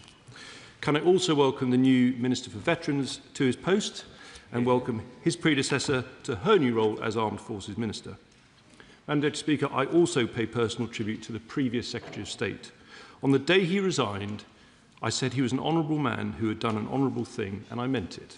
Whatever our political differences, I respect the dignity with which he left government on a point of principle in the national interest. On the seizure of the Russian Shadow Fleet vessel, the opposition welcomes this action and the way it was conducted. Throughout his time in office, the previous Secretary of State and I maintained a rock-solid consensus in support of Ukraine, standing shoulder to shoulder against the Russian threat.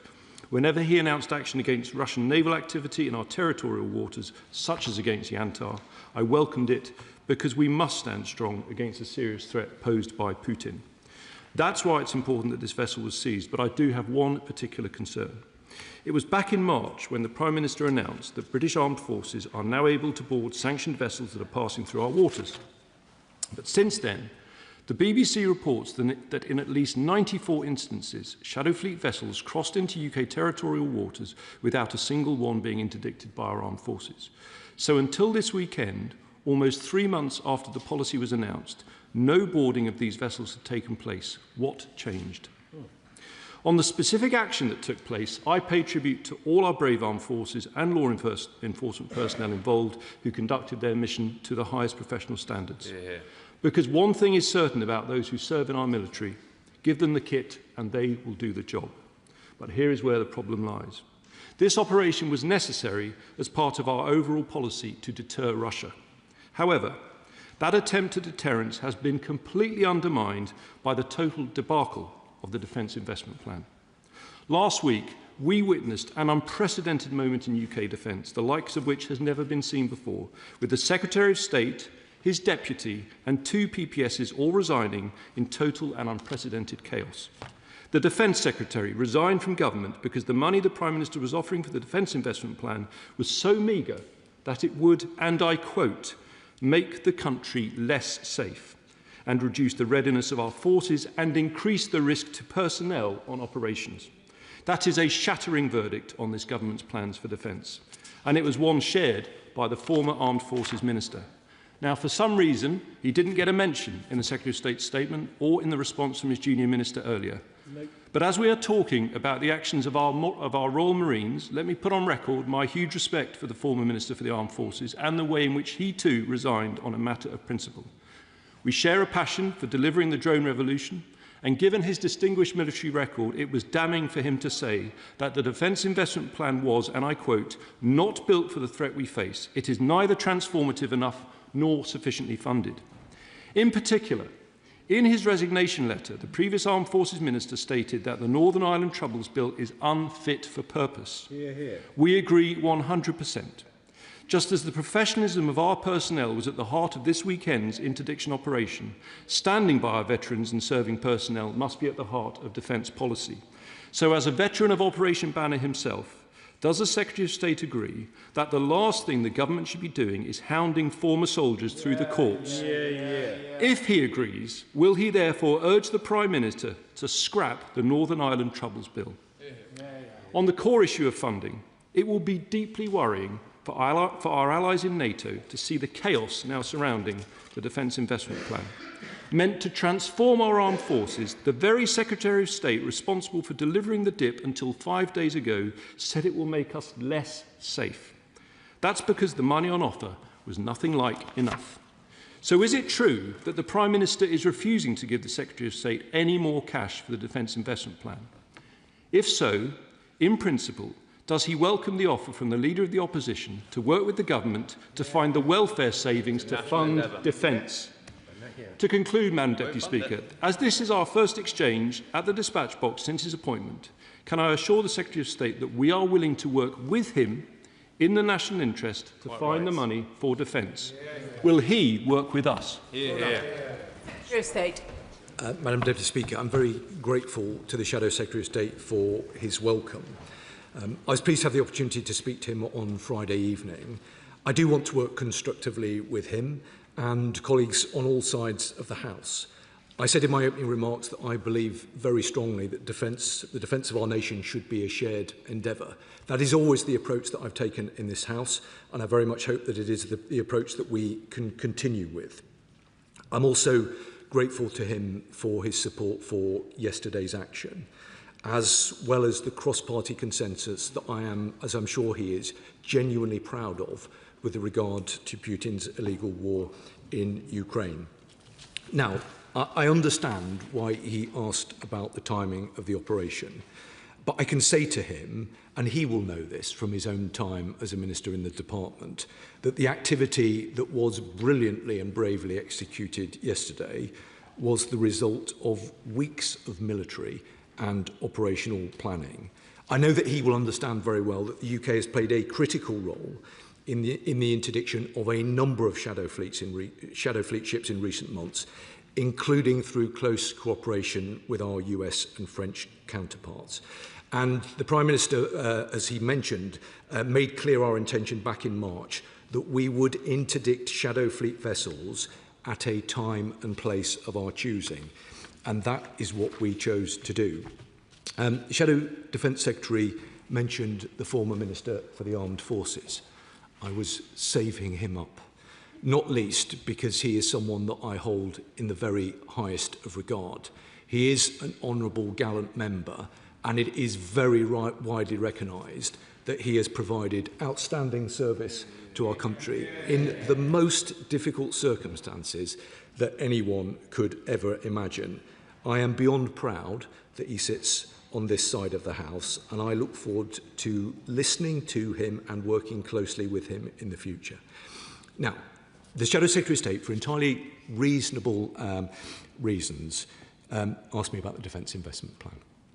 I hope, though, in what I intend to be a spirit of constructive consensus, he will recognise that this government have spent over £11 billion more this year on defence than was the case under the last year of the previous government. Now, I hope that he will also understand that colleagues across government have been working on the Defence Investment Plan for many, many months. It is a hugely important and significant piece of work. It's the first line-by-line defence budget in 20 years. Now, I fully appreciate the desire of the Shadow Defence Secretary to see the content of that published as soon as possible, and I absolutely share that desire.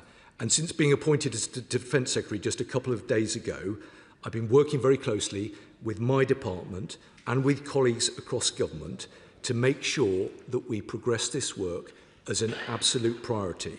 The Prime Minister has said that we will publish this before the NATO summit next month, and we will. Alex Baker. Thank you, Madam Deputy Speaker. May I welcome the Secretary of State to his place, and we are looking forward to welcoming him to Aldershot and Farnborough for the National Armed Forces Day celebrations. Can I say on behalf of my constituents, I want to express our gratitude to the British personnel involved in the operation in the Channel for their immense bravery and professionalism. This is a major blow to Putin's regime, but it also underscores the growing Russian threat to European security. Everyone knows about NATO Article 3, but the lesser known NATO Article 3 is our commitment to preparedness. Does the Secretary of State agree with me that we need a total government approach to delivering NATO Article 3, with every minister clear on how they can help us to be prepared? Secretary of State.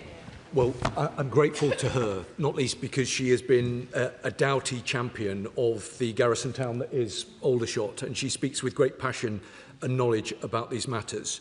She's right to raise concerns about the threat that we face from Russia. It is a threat that I've spent the last 2 years dealing with. She's also absolutely right for the need for a whole-of-government approach. That was an approach that I championed in my previous role across the Home Office and the Cabinet Office. And now within the Ministry of Defence, I look forward to working with my colleagues right across government to make sure that we have got the appropriate defences to guard against the threat that we undoubtedly face from Russia. Liberal Democrat spokesperson James McCleary. Thank you, Madam Deputy Speaker. Can I thank the Secretary of State for advance sight of his statement and join others in welcoming him to his new role. Can I start as well by associating myself with the remarks made by colleagues and thank our Royal Marines. Through their bravery and skill, they have denied Vladimir Putin the fossil fuel profits he depends on, profits which, without their intervention, would have gone straight to Russia's front line against Ukraine. Their courageous action has already had a chilling effect on other Shadow Fleet vessels, with reports suggesting at least 6 ships altered course following the interdiction of the Smirtos. Now that we've taken this step, albeit several months after the Prime Minister initially promised, will the Secretary of State commit to stopping more Shadow Fleet vessels and ensure this isn't just a one-off? Liberal Democrats believe that we shouldn't just be stopping these vessels, but we should also be making sure that their seizure of their cargo can be used to fund Ukraine's defence. We've already called for the 30 billion in frozen Russian assets across Britain to be used to support Kyiv's war effort. We need to do the same with Shadow Fleet fuel. Will the Minister commit to seizing and selling the sanctioned oil being transported by the Smirtos and for any future interdictions, and send the resulting funds to Ukraine? The next critical step must also be to close legitimate routes to market for all Russian fossil fuels. Spearheaded by our leader in the other place, Lord Purvis, Liberal Democrats won an important concession last week on this issue, securing a commitment from the government to an end date for its waiver on sanctions for the import of diesel and fuel products refined by Russian crude. This gaping loophole should never have come into force in the first place. The government must now go further. Will the Secretary of State work with colleagues across government to ban all UK maritime services for the export of Russian oil, gas and coal? We must end once and for all the scandal of UK PLC helping to fund Putin's war machine. Secretary of State. Well, I'm grateful to him, Madam Deputy Speaker, for the very constructive tone of his comments, and I'm very keen to work with him and colleagues on his benches on these matters. I think he's absolutely right to raise the point about the deterrent effect. The Prime Minister's announcement back in March has been extremely helpful in that regard, and I understand and agree the sentiment of the points that he went on to make. I know that he will understand, and I referenced this in my earlier remarks, that because there is now an ongoing live criminal investigation, I'm not able to say anything more about the specifics regarding this vessel and the oil contained within it. He made some important points, I thought, about sanctions and the need to ensure that we are working across government. I give him an assurance that that absolutely will be our approach. It's very important that, as a department, we work very closely with our colleagues in the Treasury, and I'm very pleased to be joined by the Chancellor. And I also discussed these matters with the Foreign Secretary earlier on today, so I give him the assurances that he seeks. Lloyd Hatton. Thank you, Madam Deputy Speaker, and I thank the Secretary of State for his statement. I would briefly like to pay tribute to our armed forces and the NCA for successfully intercepting the Russian oil tanker off the coast of Weymouth and Portland yesterday. As has been mentioned, this is the first British-led operation of its kind, and it delivers a blow to Putin's illegal war in Ukraine, which threatens our collective security in Europe.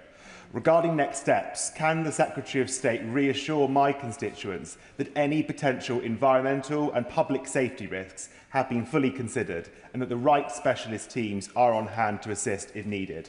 And while I fully appreciate the complexity of such an operation, can I politely urge the Secretary of State to maintain this posture and to exploit further opportunities to degrade Putin's war machine and scuttle Russia's shadow fleet? Well, I'm very grateful to him, and of course he has an important and close constituency interest in these matters, and I give him the assurances he seeks. I thought he raised a number of important points, and given his close interest in these matters, I suggest he comes and has a brief from the Minister for the Armed Forces, who's just made that offer to him. But I'm grateful for his comments today, and we look forward to working closely with him on it. Sir Julian Lewis. May I wish the new Secretary of State the best of luck in his new post, and express the hope that the appearance of the Chancellor of the Exchequer alongside him on his first outing is not too symbolic of what's been going on, perhaps in back rooms behind the Treasury. And on the question of the seizure of the ships, does he agree with me that there is a possibility that Russia may, in response, start to think about escorting such ships by means of warships? This would, of course, expose Russia's hand very much more clearly, but it does bring a whole element of possible escalation into play, including the possibility of Ukrainian strikes against those ships. We all know how successful Ukraine has been in the Black Sea. It might end up doing something similar in the Baltic Sea and beyond. State. Well, Madam Deputy Speaker, I'm grateful to the Right Honourable Gentleman, as I always am, for his sage counsel on these matters. He's been talking about them for very, very many years. He referenced the presence of the Chancellor on the front bench, and the Chancellor is someone who cares very deeply about our national security, and that is why she is here, to lend that support. He understandably raised a very important point about the risk and the threat of retaliatory action from Russia. He will know, because he and I have discussed it on many occasions, I've spent the last 2 years thinking very carefully about that particular point. Of course, we take every measure and use all of the tools at our disposal to guard against that. But I think he will agree that ultimately that the activity that we saw in the English Channel yesterday was the right one. We have to stand together against Russia in support of Ukraine, and that's what this government will do. Alex Sobel. Thank you, Madam Deputy Speaker. I'd like to start by praising 42 Commando for the planning and execution of what could have been a very difficult operation. Today in Parliament we had the Ukrainian Speaker Ruslan Stepanchuk visit us, and the APPG hosted him, and he said that he hoped to see further action on the Shadow Fleet, including on the ARC-7 Arctic-ready LNG tankers, which are still unsanctioned by the United Kingdom. But could I also wrote to Minister Doughty, and he responded to me about the... Order. The Honourable Gentleman has been here long enough to know that we don't refer to ministers by their name. Could he perhaps make sure that his question briefly finishes? The Foreign Office Minister about the remaining licences for Russian fossil fuels, and he said that they would, and here he is, they would be ending in January 2027. Now the Straits of Hormuz are open. Could that not be finished earlier, because another 6 months of Russian profiteering from the UK is not acceptable? Secretary of State. Well, I'm very grateful to him for his reference to 4-2 Commando. He's someone who has a very long-standing support of Ukraine. I hope he heard my earlier remarks that my first international call as a Secretary of State was with my counterpart in Ukraine, who I will be meeting on Thursday. His point about the FCDO licences was well made, and my honourable friend has arrived right on cue. Richard Ford. Thank you, Madam Deputy Speaker, and I'd like to congratulate the honourable member for Barnsley North on his appointment as Secretary of State for Defence. Given his experience as Security Minister, there are few members of this House who understand the threats better than he does. It was very welcome to learn last Friday that the government has committed to banning imports of diesel and jet fuel made from Russian oil by the 1st of January. And it was impressive to see a Shadow Fleet vessel interdicted in the English Channel this weekend. But given that this is one of it's one of 550 sanctioned Shadow Fleet vessels, does the Secretary of State think the government would do well to revoke that licence to import diesel and jet fuel made from Russian oil before the end of this year? Secretary of State. We're reviewing it every fortnight. I made a commitment. Well, I'm grateful to him, not least as a fellow veteran and someone who served on the ISC, so he speaks with authority about these matters. He's made an important point, and I've been given assurances by my right honourable friend that we keep these things under very, very close review. Dame Annalise Dodds. Thank you, Madam Deputy Speaker. I also want to commend our brave forces for their skillful action and welcome my right honourable friend to his place. He just spoke passionately about defending British values. Of course, at the same time as our own brave forces were planning their decisive action against the Russian Shadow Fleet, Stephen Yaxley-Lenin was praising Russia, sat alongside Errol Musk in Moscow. So will he seek to work with colleagues across government to join up action against Russia's Shadow Fleet with action to defend our country against Russia's shadow influencing operations? Secretary of State.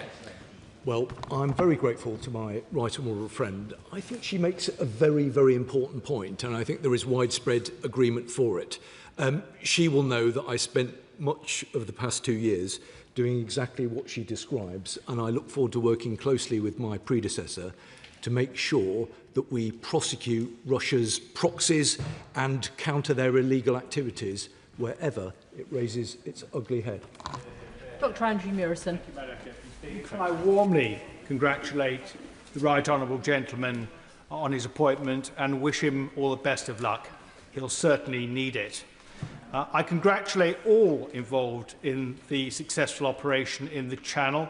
The reputation of our troops, of course, is peerless, and this operation follows similar operations by our allies, France, Germany and the US. But can I press the Secretary of State on the point raised by my honourable friend, the Shadow Defence Secretary, in relation to the Northern Ireland Legacy Bill, which he did not address, and which, as a Op Banner veteran, surprised me slightly. He must have a view on this.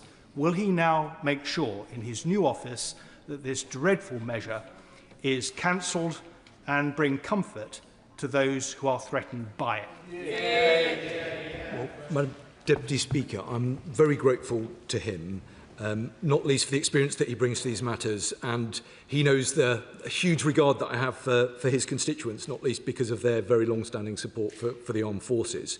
He's right to praise them, and he's right to reference the importance of their reputation. The reputation of our armed forces is something that we can all be proud of. It goes right around the world. I hope, though, he will understand that the purpose of my appearance here today is to give an operational update based on the activity that took place in the English Channel yesterday.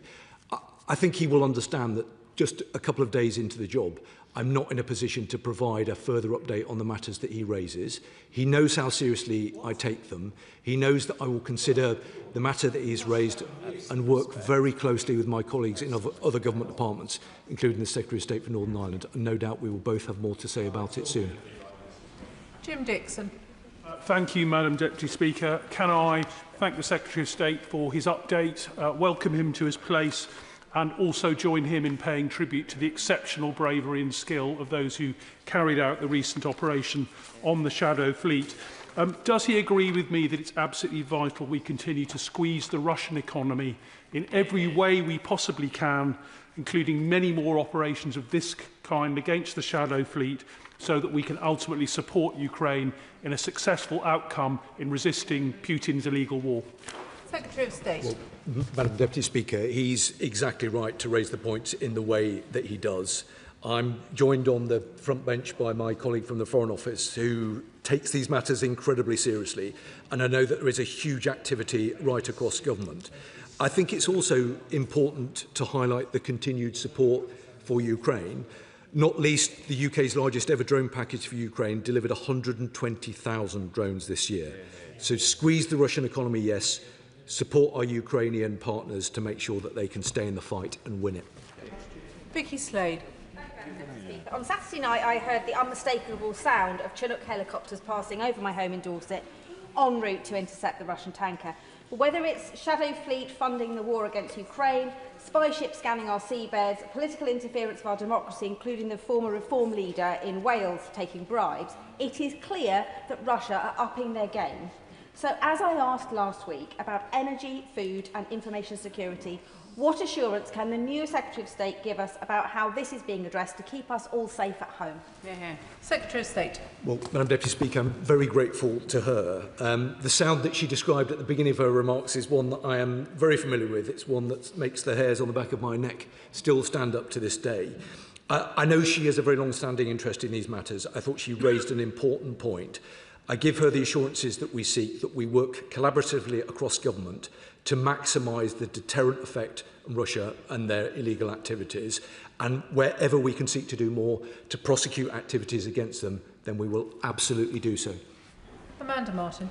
Madam Deputy Speaker, and I welcome the Secretary of State to his place. Madam Deputy Speaker, operations such as this demonstrate an incredible level of planning, coordination and professionalism across our armed forces, police, border force and wider government. And to all those involved, I pay tribute and say thank you. For a city like Portsmouth, which has supported generations of those who serve, this is a reminder of the importance of expertise. So can the Secretary of State confirm that all departments work closely together and will continue to do so in a safe and legal and effective operation? And can he confirm that this operation was conducted in a way that ensured the safety of UK citizens and our military personnel involved? Secretary of State. Well, Madam Deputy Speaker, I'm very grateful to her. She's right to draw attention to the meticulous planning that undergoes these kind of complex military operations. There are lots of moving parts. There is risk that is carried by those brave enough to undertake them, and we owe them a huge debt of gratitude.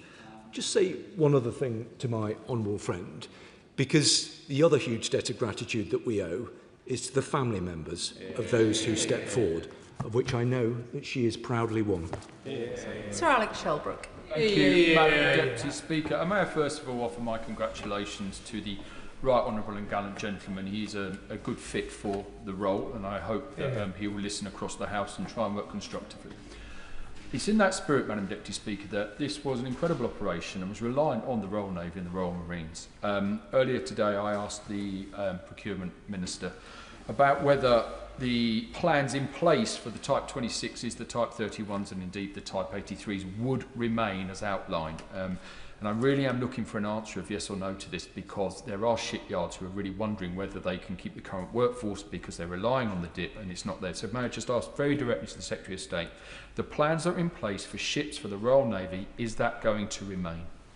Secretary of State. Well, Madam Deputy Speaker, I'm genuinely grateful to the right honourable gentleman, because for many, many years he has spoken with real authority on these matters.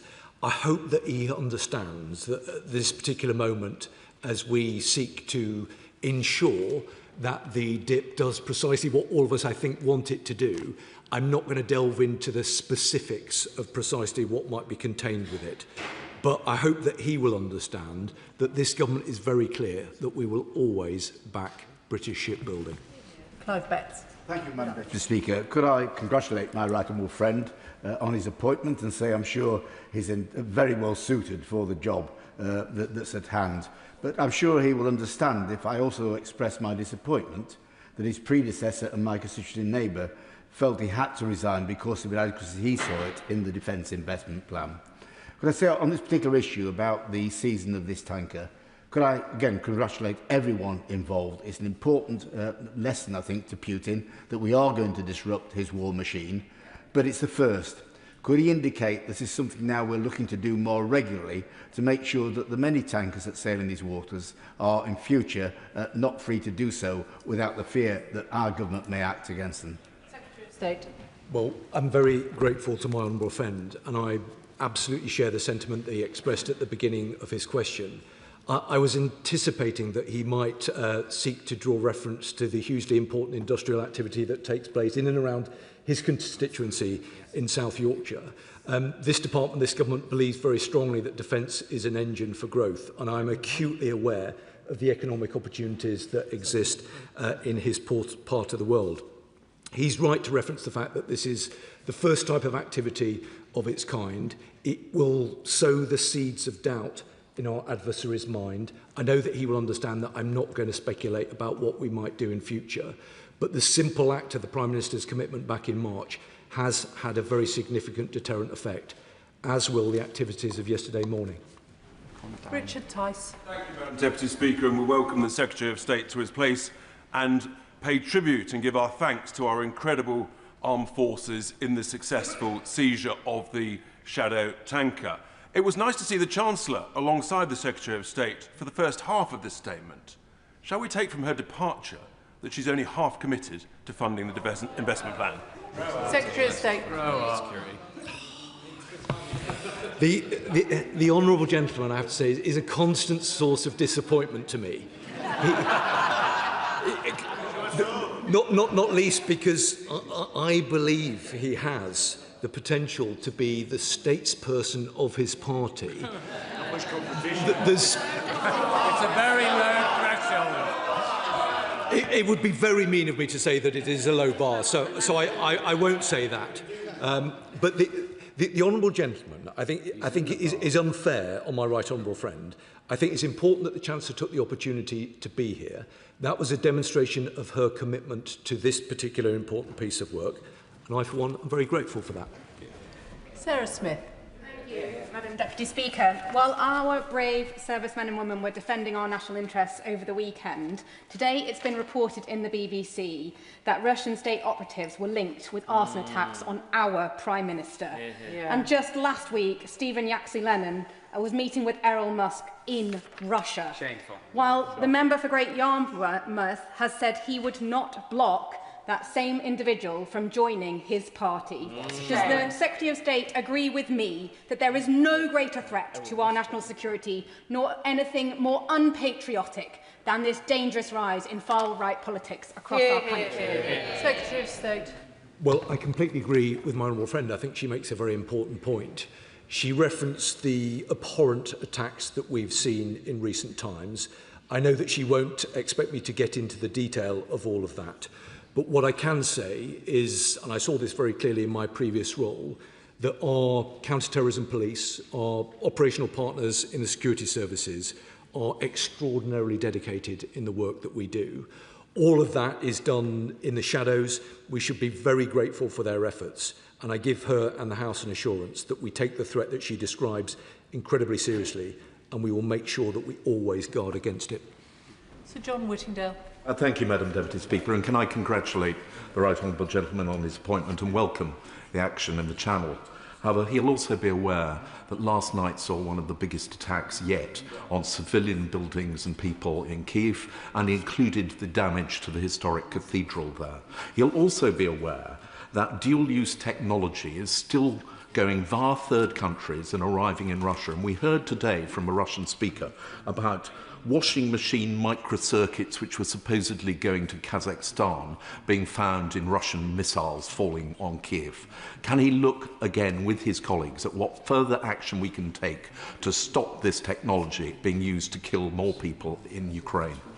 State. Well, Madam Deputy Speaker, the right honourable gentleman is absolutely right to draw attention to the horror of the continued attacks that we're seeing on civilians in Ukraine. It is beyond abhorrent. And we must continue to remind ourselves of the totally reckless nature of Putin's illegal war. And that's why, as a government, we have an absolute responsibility to use all means at our disposal to make it as practically difficult for Russia as we possibly can. I'm extremely grateful to the efforts of the ministers who are sat alongside me in the work that they do to combat that particular threat. I know that they all take it incredibly seriously, and I look forward to working very closely with them in that endeavour. Chris Webb. Thank you, Madam Deputy Speaker. And can I warmly welcome the Secretary of State to his place? I know he's a man of integrity and decency. I've gladly known him for over 15 years, and I really wish him the best of luck in his new role. I also join him in paying tribute to the men and women who organised and conducted this operation. They are the best of the best, the bravest of the brave, and we all thank them across this House and beyond. But international cooperation is also hugely important in tackling the Russian shadow fleet. So can the Secretary of State confirm that we are working closely with our allies to take every opportunity to degrade their war effort? Yeah. Well, I'm very grateful to my honourable friend, who I have known for a very, very long time. I know that he proudly represents a constituency with a long track record of sending young men and women off to serve in our armed forces, and he is a great champion of them and all of those who serve. He's completely right to raise the important point about international cooperation. I've spent much of the weekend talking with allies, and I will be heading to Brussels on Wednesday in order to co-chair the Ukraine contact group with my German counterpart. I also know that my Foreign Office colleague who's joined me on the front bench works tirelessly on these matters to make sure that we collaborate as closely with our international partners to tighten the screw on Russia. Brendan O'Hara. Madam Deputy Speaker, and I congratulate the Right Honourable Gentleman on his appointment, and I too pay credit to the Royal Marines on a job well done, and of course welcome anything that helps our allies in Ukraine fighting for their freedom. Of course, decisive action against the Russian shadow fleet could and should have been taken much earlier, and I don't think I'm being overly cynical in suggesting there may be a link between the Prime Minister finally sanctioning this operation and the disintegration that we witnessed at the MOD last week. Given that disintegration was entirely due to the failure of the Treasury to adequately fund our conventional forces, does he share my fear that the seizing of unarmed merchant shipping could soon become the limit of the Royal Navy's surface capability? Secretary of State. Well, Madam Deputy Speaker, let me join with him in paying warm tribute to the Royal Marines. I should probably confess that I haven't spent all of my adult life paying tribute to the Royal Marines, but I'm very proud to be able to do so now. In terms of his second point, let me just say to him, there is no link. Blair Anderson. Thank you, Madam Deputy Speaker. I will join all honourable members and the Secretary of State in paying tribute to the Royal Marines, as we are very proud to host the Royal Marine Reserves in my constituency. I welcome the Secretary of State to his place, and I really welcome his assurance that we have not missed a beat in our support for Ukraine. I've been to Ukraine with many honourable members in the chamber tonight, and we know how much the bombs of last night and the attacks of last night on Kyiv will have frightened the people of Ukraine, but how steadfastly supportive they remain. And these deeds are more important than any words that we can say. Can I please urge the Secretary of State and his Cabinet colleagues to maintain this posture, to keep up the action and exploit future opportunities to continue to degrade Putin's war machine, so that this illegal war in Ukraine will come to an end? Well, I'm very grateful to her on both counts, not least because initially she raised the Royal Marine Reserves. And I think it's very important that we pay tribute to all of those who serve in the reserves. I'm constantly inspired by those who are able to balance civilian life, family life and service life, and we owe them a huge debt of gratitude. In terms of her substantive point, I absolutely give her the assurances that she seeks. That is why, as I say, I've spent much of the weekend talking to allies, and that's why on Thursday I will be in Brussels to co-chair the next meeting of the Ukraine Defence Contract Group, so that working with our partners we can make sure that Ukraine's forces get the support that they need to fight Putin's war machine. Alicia Kearns. Thank you, Madam Deputy Speaker. Can I welcome the Honourable and Gallant Member to his place and thank the Royal Marines, Navy and National Crime Agency for their work over this weekend. It is very important, we do need to see more initiatives on this basis. But can the Secretary of State give a very specific cost to the House for the cost of maintaining and ultimately decommissioning this ship? Because the Secretary of State wasn't willing to tell us whether or not the seized oil will pay for that. And this will run into the millions, so the Minister will know the exact costs so that the House can work out where that funding is going to come from. Well, I'm grateful to her and genuinely sorry that she won't be shadowing me anymore. But I know that she will continue to provide constructive contributions in the way that she has. The figure that she seeks doesn't sit within my department. It will sit within, I think, the Department for Transport. I'll correct the record if I've got that wrong. But I hope she understands that there's been very close collaboration across government with different government departments. There was a huge amount of planning that went into launching this operation. It was a truly joined-up approach across government with important contributions made by the Department for Transport, but also the Department of DBT as well. Chris Bloor. Thank you, Madam Deputy Speaker. And can I congratulate my honourable and gallant friend on his new role. In and out of uniform, he has dedicated his life to this country and we're grateful to sit behind him. Can I also pay tribute to the brave men and women that executed the operation over the weekend with the utmost skill. It's clear the operation of the weekend required multiple stakeholders and international cooperation to deliver an excellent result. On that international cooperation, can I ask the new Secretary of State if this is the start of a more aggressive attitude to that shadow fleet in British waters that is conducting an illegal trade to fund an illegal war? Secretary of State. Well, I'm grateful to him, and again, he's right to highlight the importance of international cooperation. I think robust action is the word that I would use. I think that the stakes of the war in Ukraine are so high that we absolutely owe it not just to the people of Ukraine, but to the people in this country to make sure that we are using robust action in the way that we saw yesterday. He's right also to make the point about the amount of preparation and the planning that goes into these activities. It was an absolute privilege to be very closely sighted on the deployment of our troops over the course of this weekend. They performed a very difficult and complex task in an exemplary way. And he, like all of us, I know, are very proud of him. Victoria Collins. Thank you, Madam Deputy Speaker. Standing up to Russia, standing shoulder to shoulder with Ukraine, supporting our military also depends on our military infrastructure and our defence manufacturing. And yet today, a round table of advanced manufacturers and across the whole supply chain were raising very loud alarm bells about the impact of steel tariffs, especially on category 14 and 17, with the looming deadline of the 1st of July. So would the Minister speak with his colleagues, I see, especially from the Department of Business and Trade, to ensure that actually these tariffs don't have an inadvertent impact on our defence capabilities, especially at such an important time? Secretary of State. Madam Deputy Speaker, I think the Honourable Lady raises a very important point. I've already taken the opportunity to engage with colleagues in industry, and my honourable friend from the Department for Business and Trade said that he'd be very happy to meet with the Honourable Lady. Molly Billington. Thank you, Madam Deputy Speaker. My constituency, East Thanet, is a maritime community, particularly in Ramsgate, and the awareness of the importance of safety and security at sea resonates across our community. This ship appears to have been operating under the flag of Cameroon, a flag of convenience that is used by shadow fleets to avoid being properly policed. What efforts are being made by the UK government, either independently or with its allies, or through international channels, to deter flagging states from offering stateless ships the cover of apparent respectability and lawfulness? Secretary of State. Well, I'm grateful to her, and she's absolutely right to raise the point about the importance of safety and security of those at sea. She made an important point with regard to a flag of convenience. I know that she will understand that because of the ongoing investigation, I can't get into the specifics of this particular case. But my honourable friend from the Foreign Office has just given me assurance that we are working very closely with our allies on the particular point that she's raised. Ben Objecti. I welcome the new Defence Secretary on his battlefield promotion. He'll remember from his time in command that the best way to prove himself to his new team is to take them out tomorrow morning and thrash them at Fizz. So I look forward to that.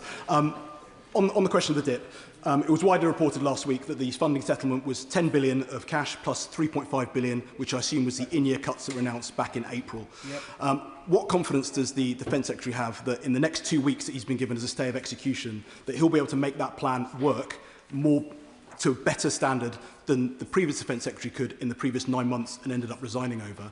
And what will happen if the Defence Chiefs dig their heels in? Will he end up publishing the dip as it was before he took over? Or can he guarantee that he will manage to change this sufficiently that it will satisfy all the parties involved? Secretary of State.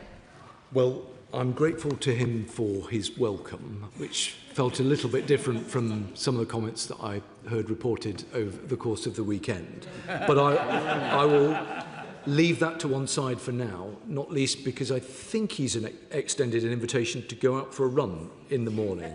He seems to be backtracking for that invitation, Madam Deputy Speaker. I understand why the Honourable Gentleman raises the point in the way that he does. I hope that he will understand my determination to make progress.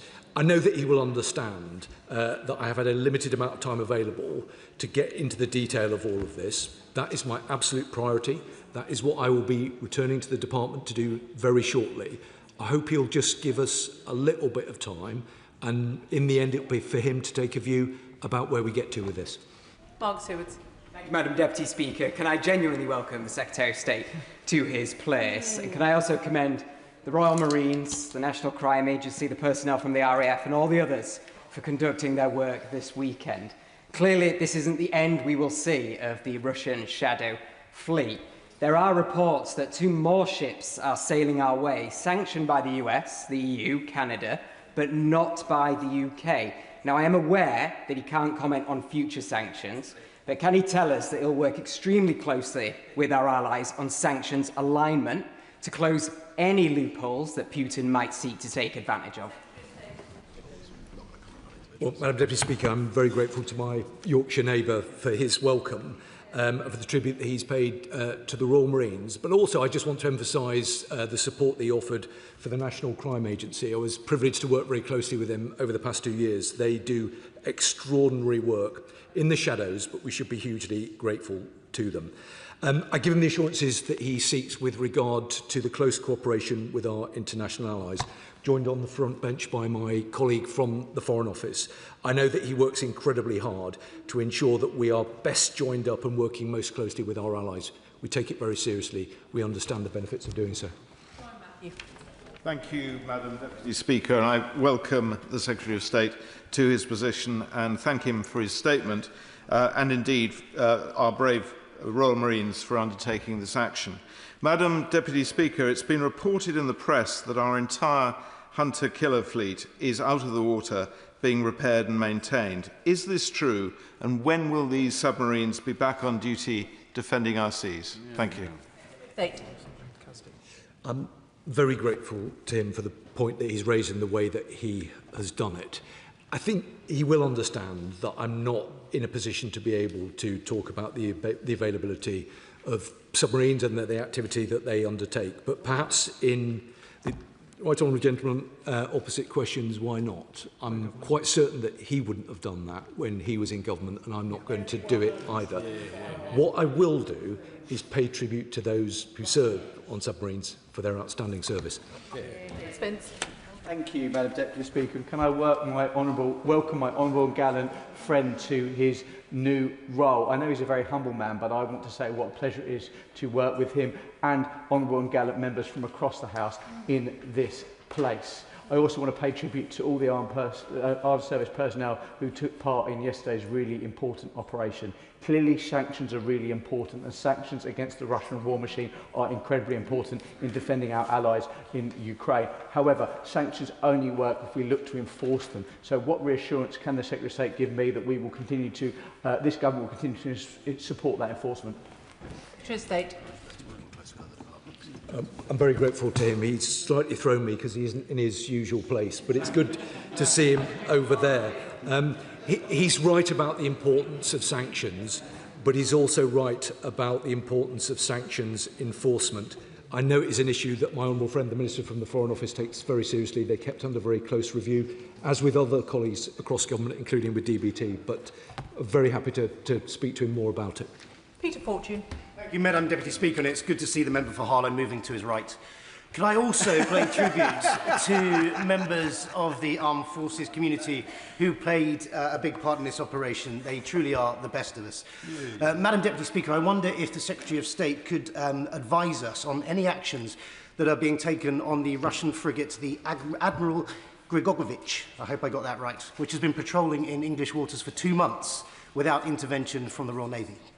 Secretary of State. I'm grateful to him for the point that he's raised. I know that he will understand that it would be unwise of me to get into commentary with regard to specific activities. But what I hope yesterday's actions demonstrate is our absolute resolve to take robust action against Russia. And we will look for every opportunity to do that. John Slinger. Thank you, Madam Deputy Speaker. I welcome my right honourable and gallant friend to his place and his new position. Given that nearly 3 times as many Conservative honourable members were in the Defence Industrial Plan statement as are in the Chamber for this statement, would he agree with me that while of course we're all tempted on occasion to politicise issues, we are better when we speak with one voice in this House, particularly on matters of national security? Secretary of State. Well, I think the honourable member does raise an important point. I completely understand why members opposite and members elsewhere will want to score political points. I think the public expect us to behave in a grown-up fashion, particularly when it comes to the defence of our nation. That will always be my approach, and that is the approach that I will recommend to others. Tessa Mont. Thank you, Madam Deputy Speaker. Welcome the Defence Secretary to his position, and thank you for his statement.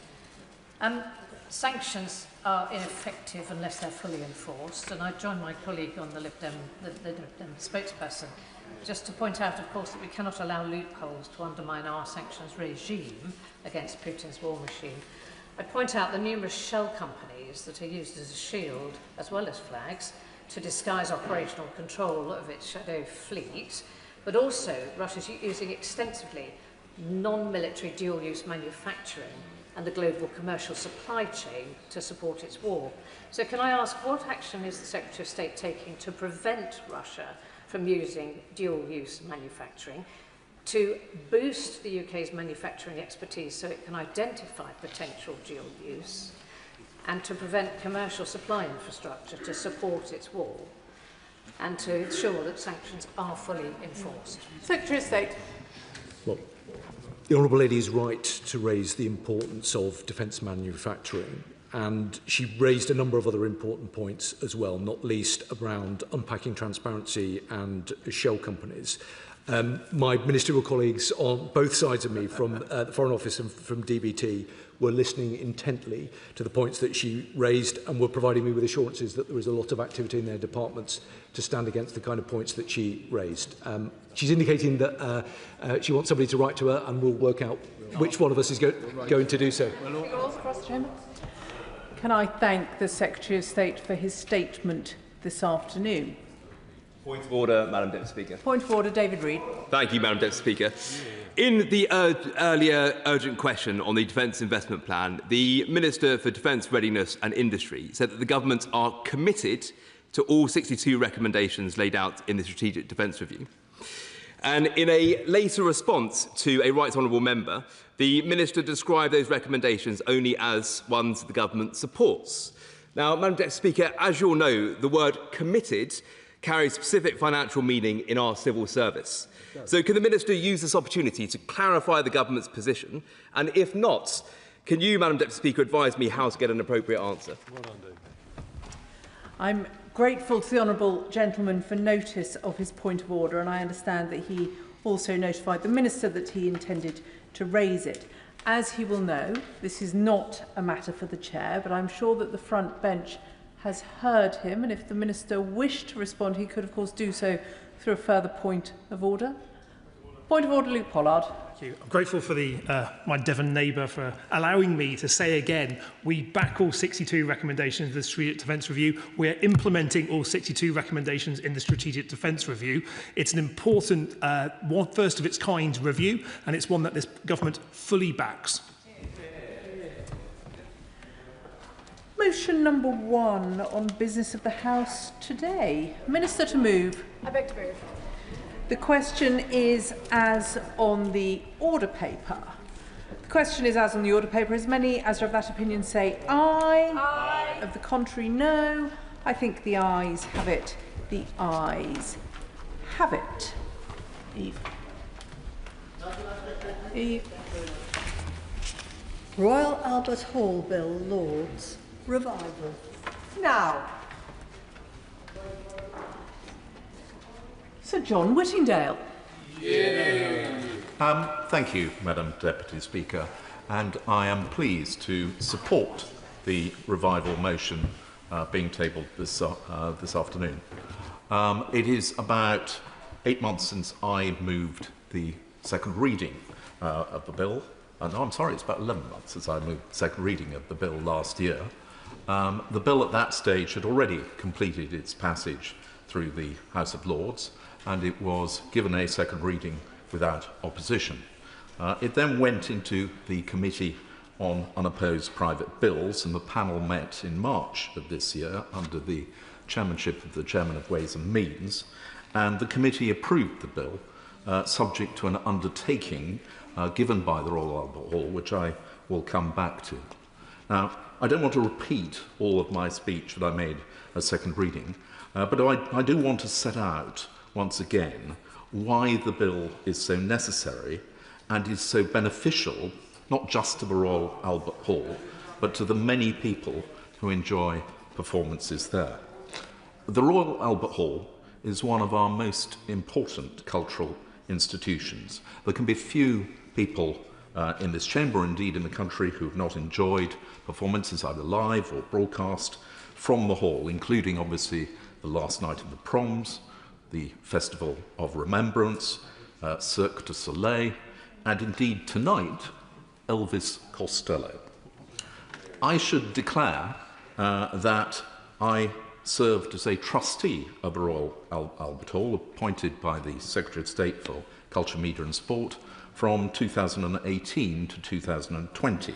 I was one of 5 independent trustees, and I also sat on the Conflicts Committee, which is an extremely important part of the management of the hall, to which I will return. As a result of that, I gained a good understanding of the way in which the hall operates, and I saw how the council works to fulfil the charitable purposes of the hall. The hall has operated successfully for 150 years, and to explain why this bill is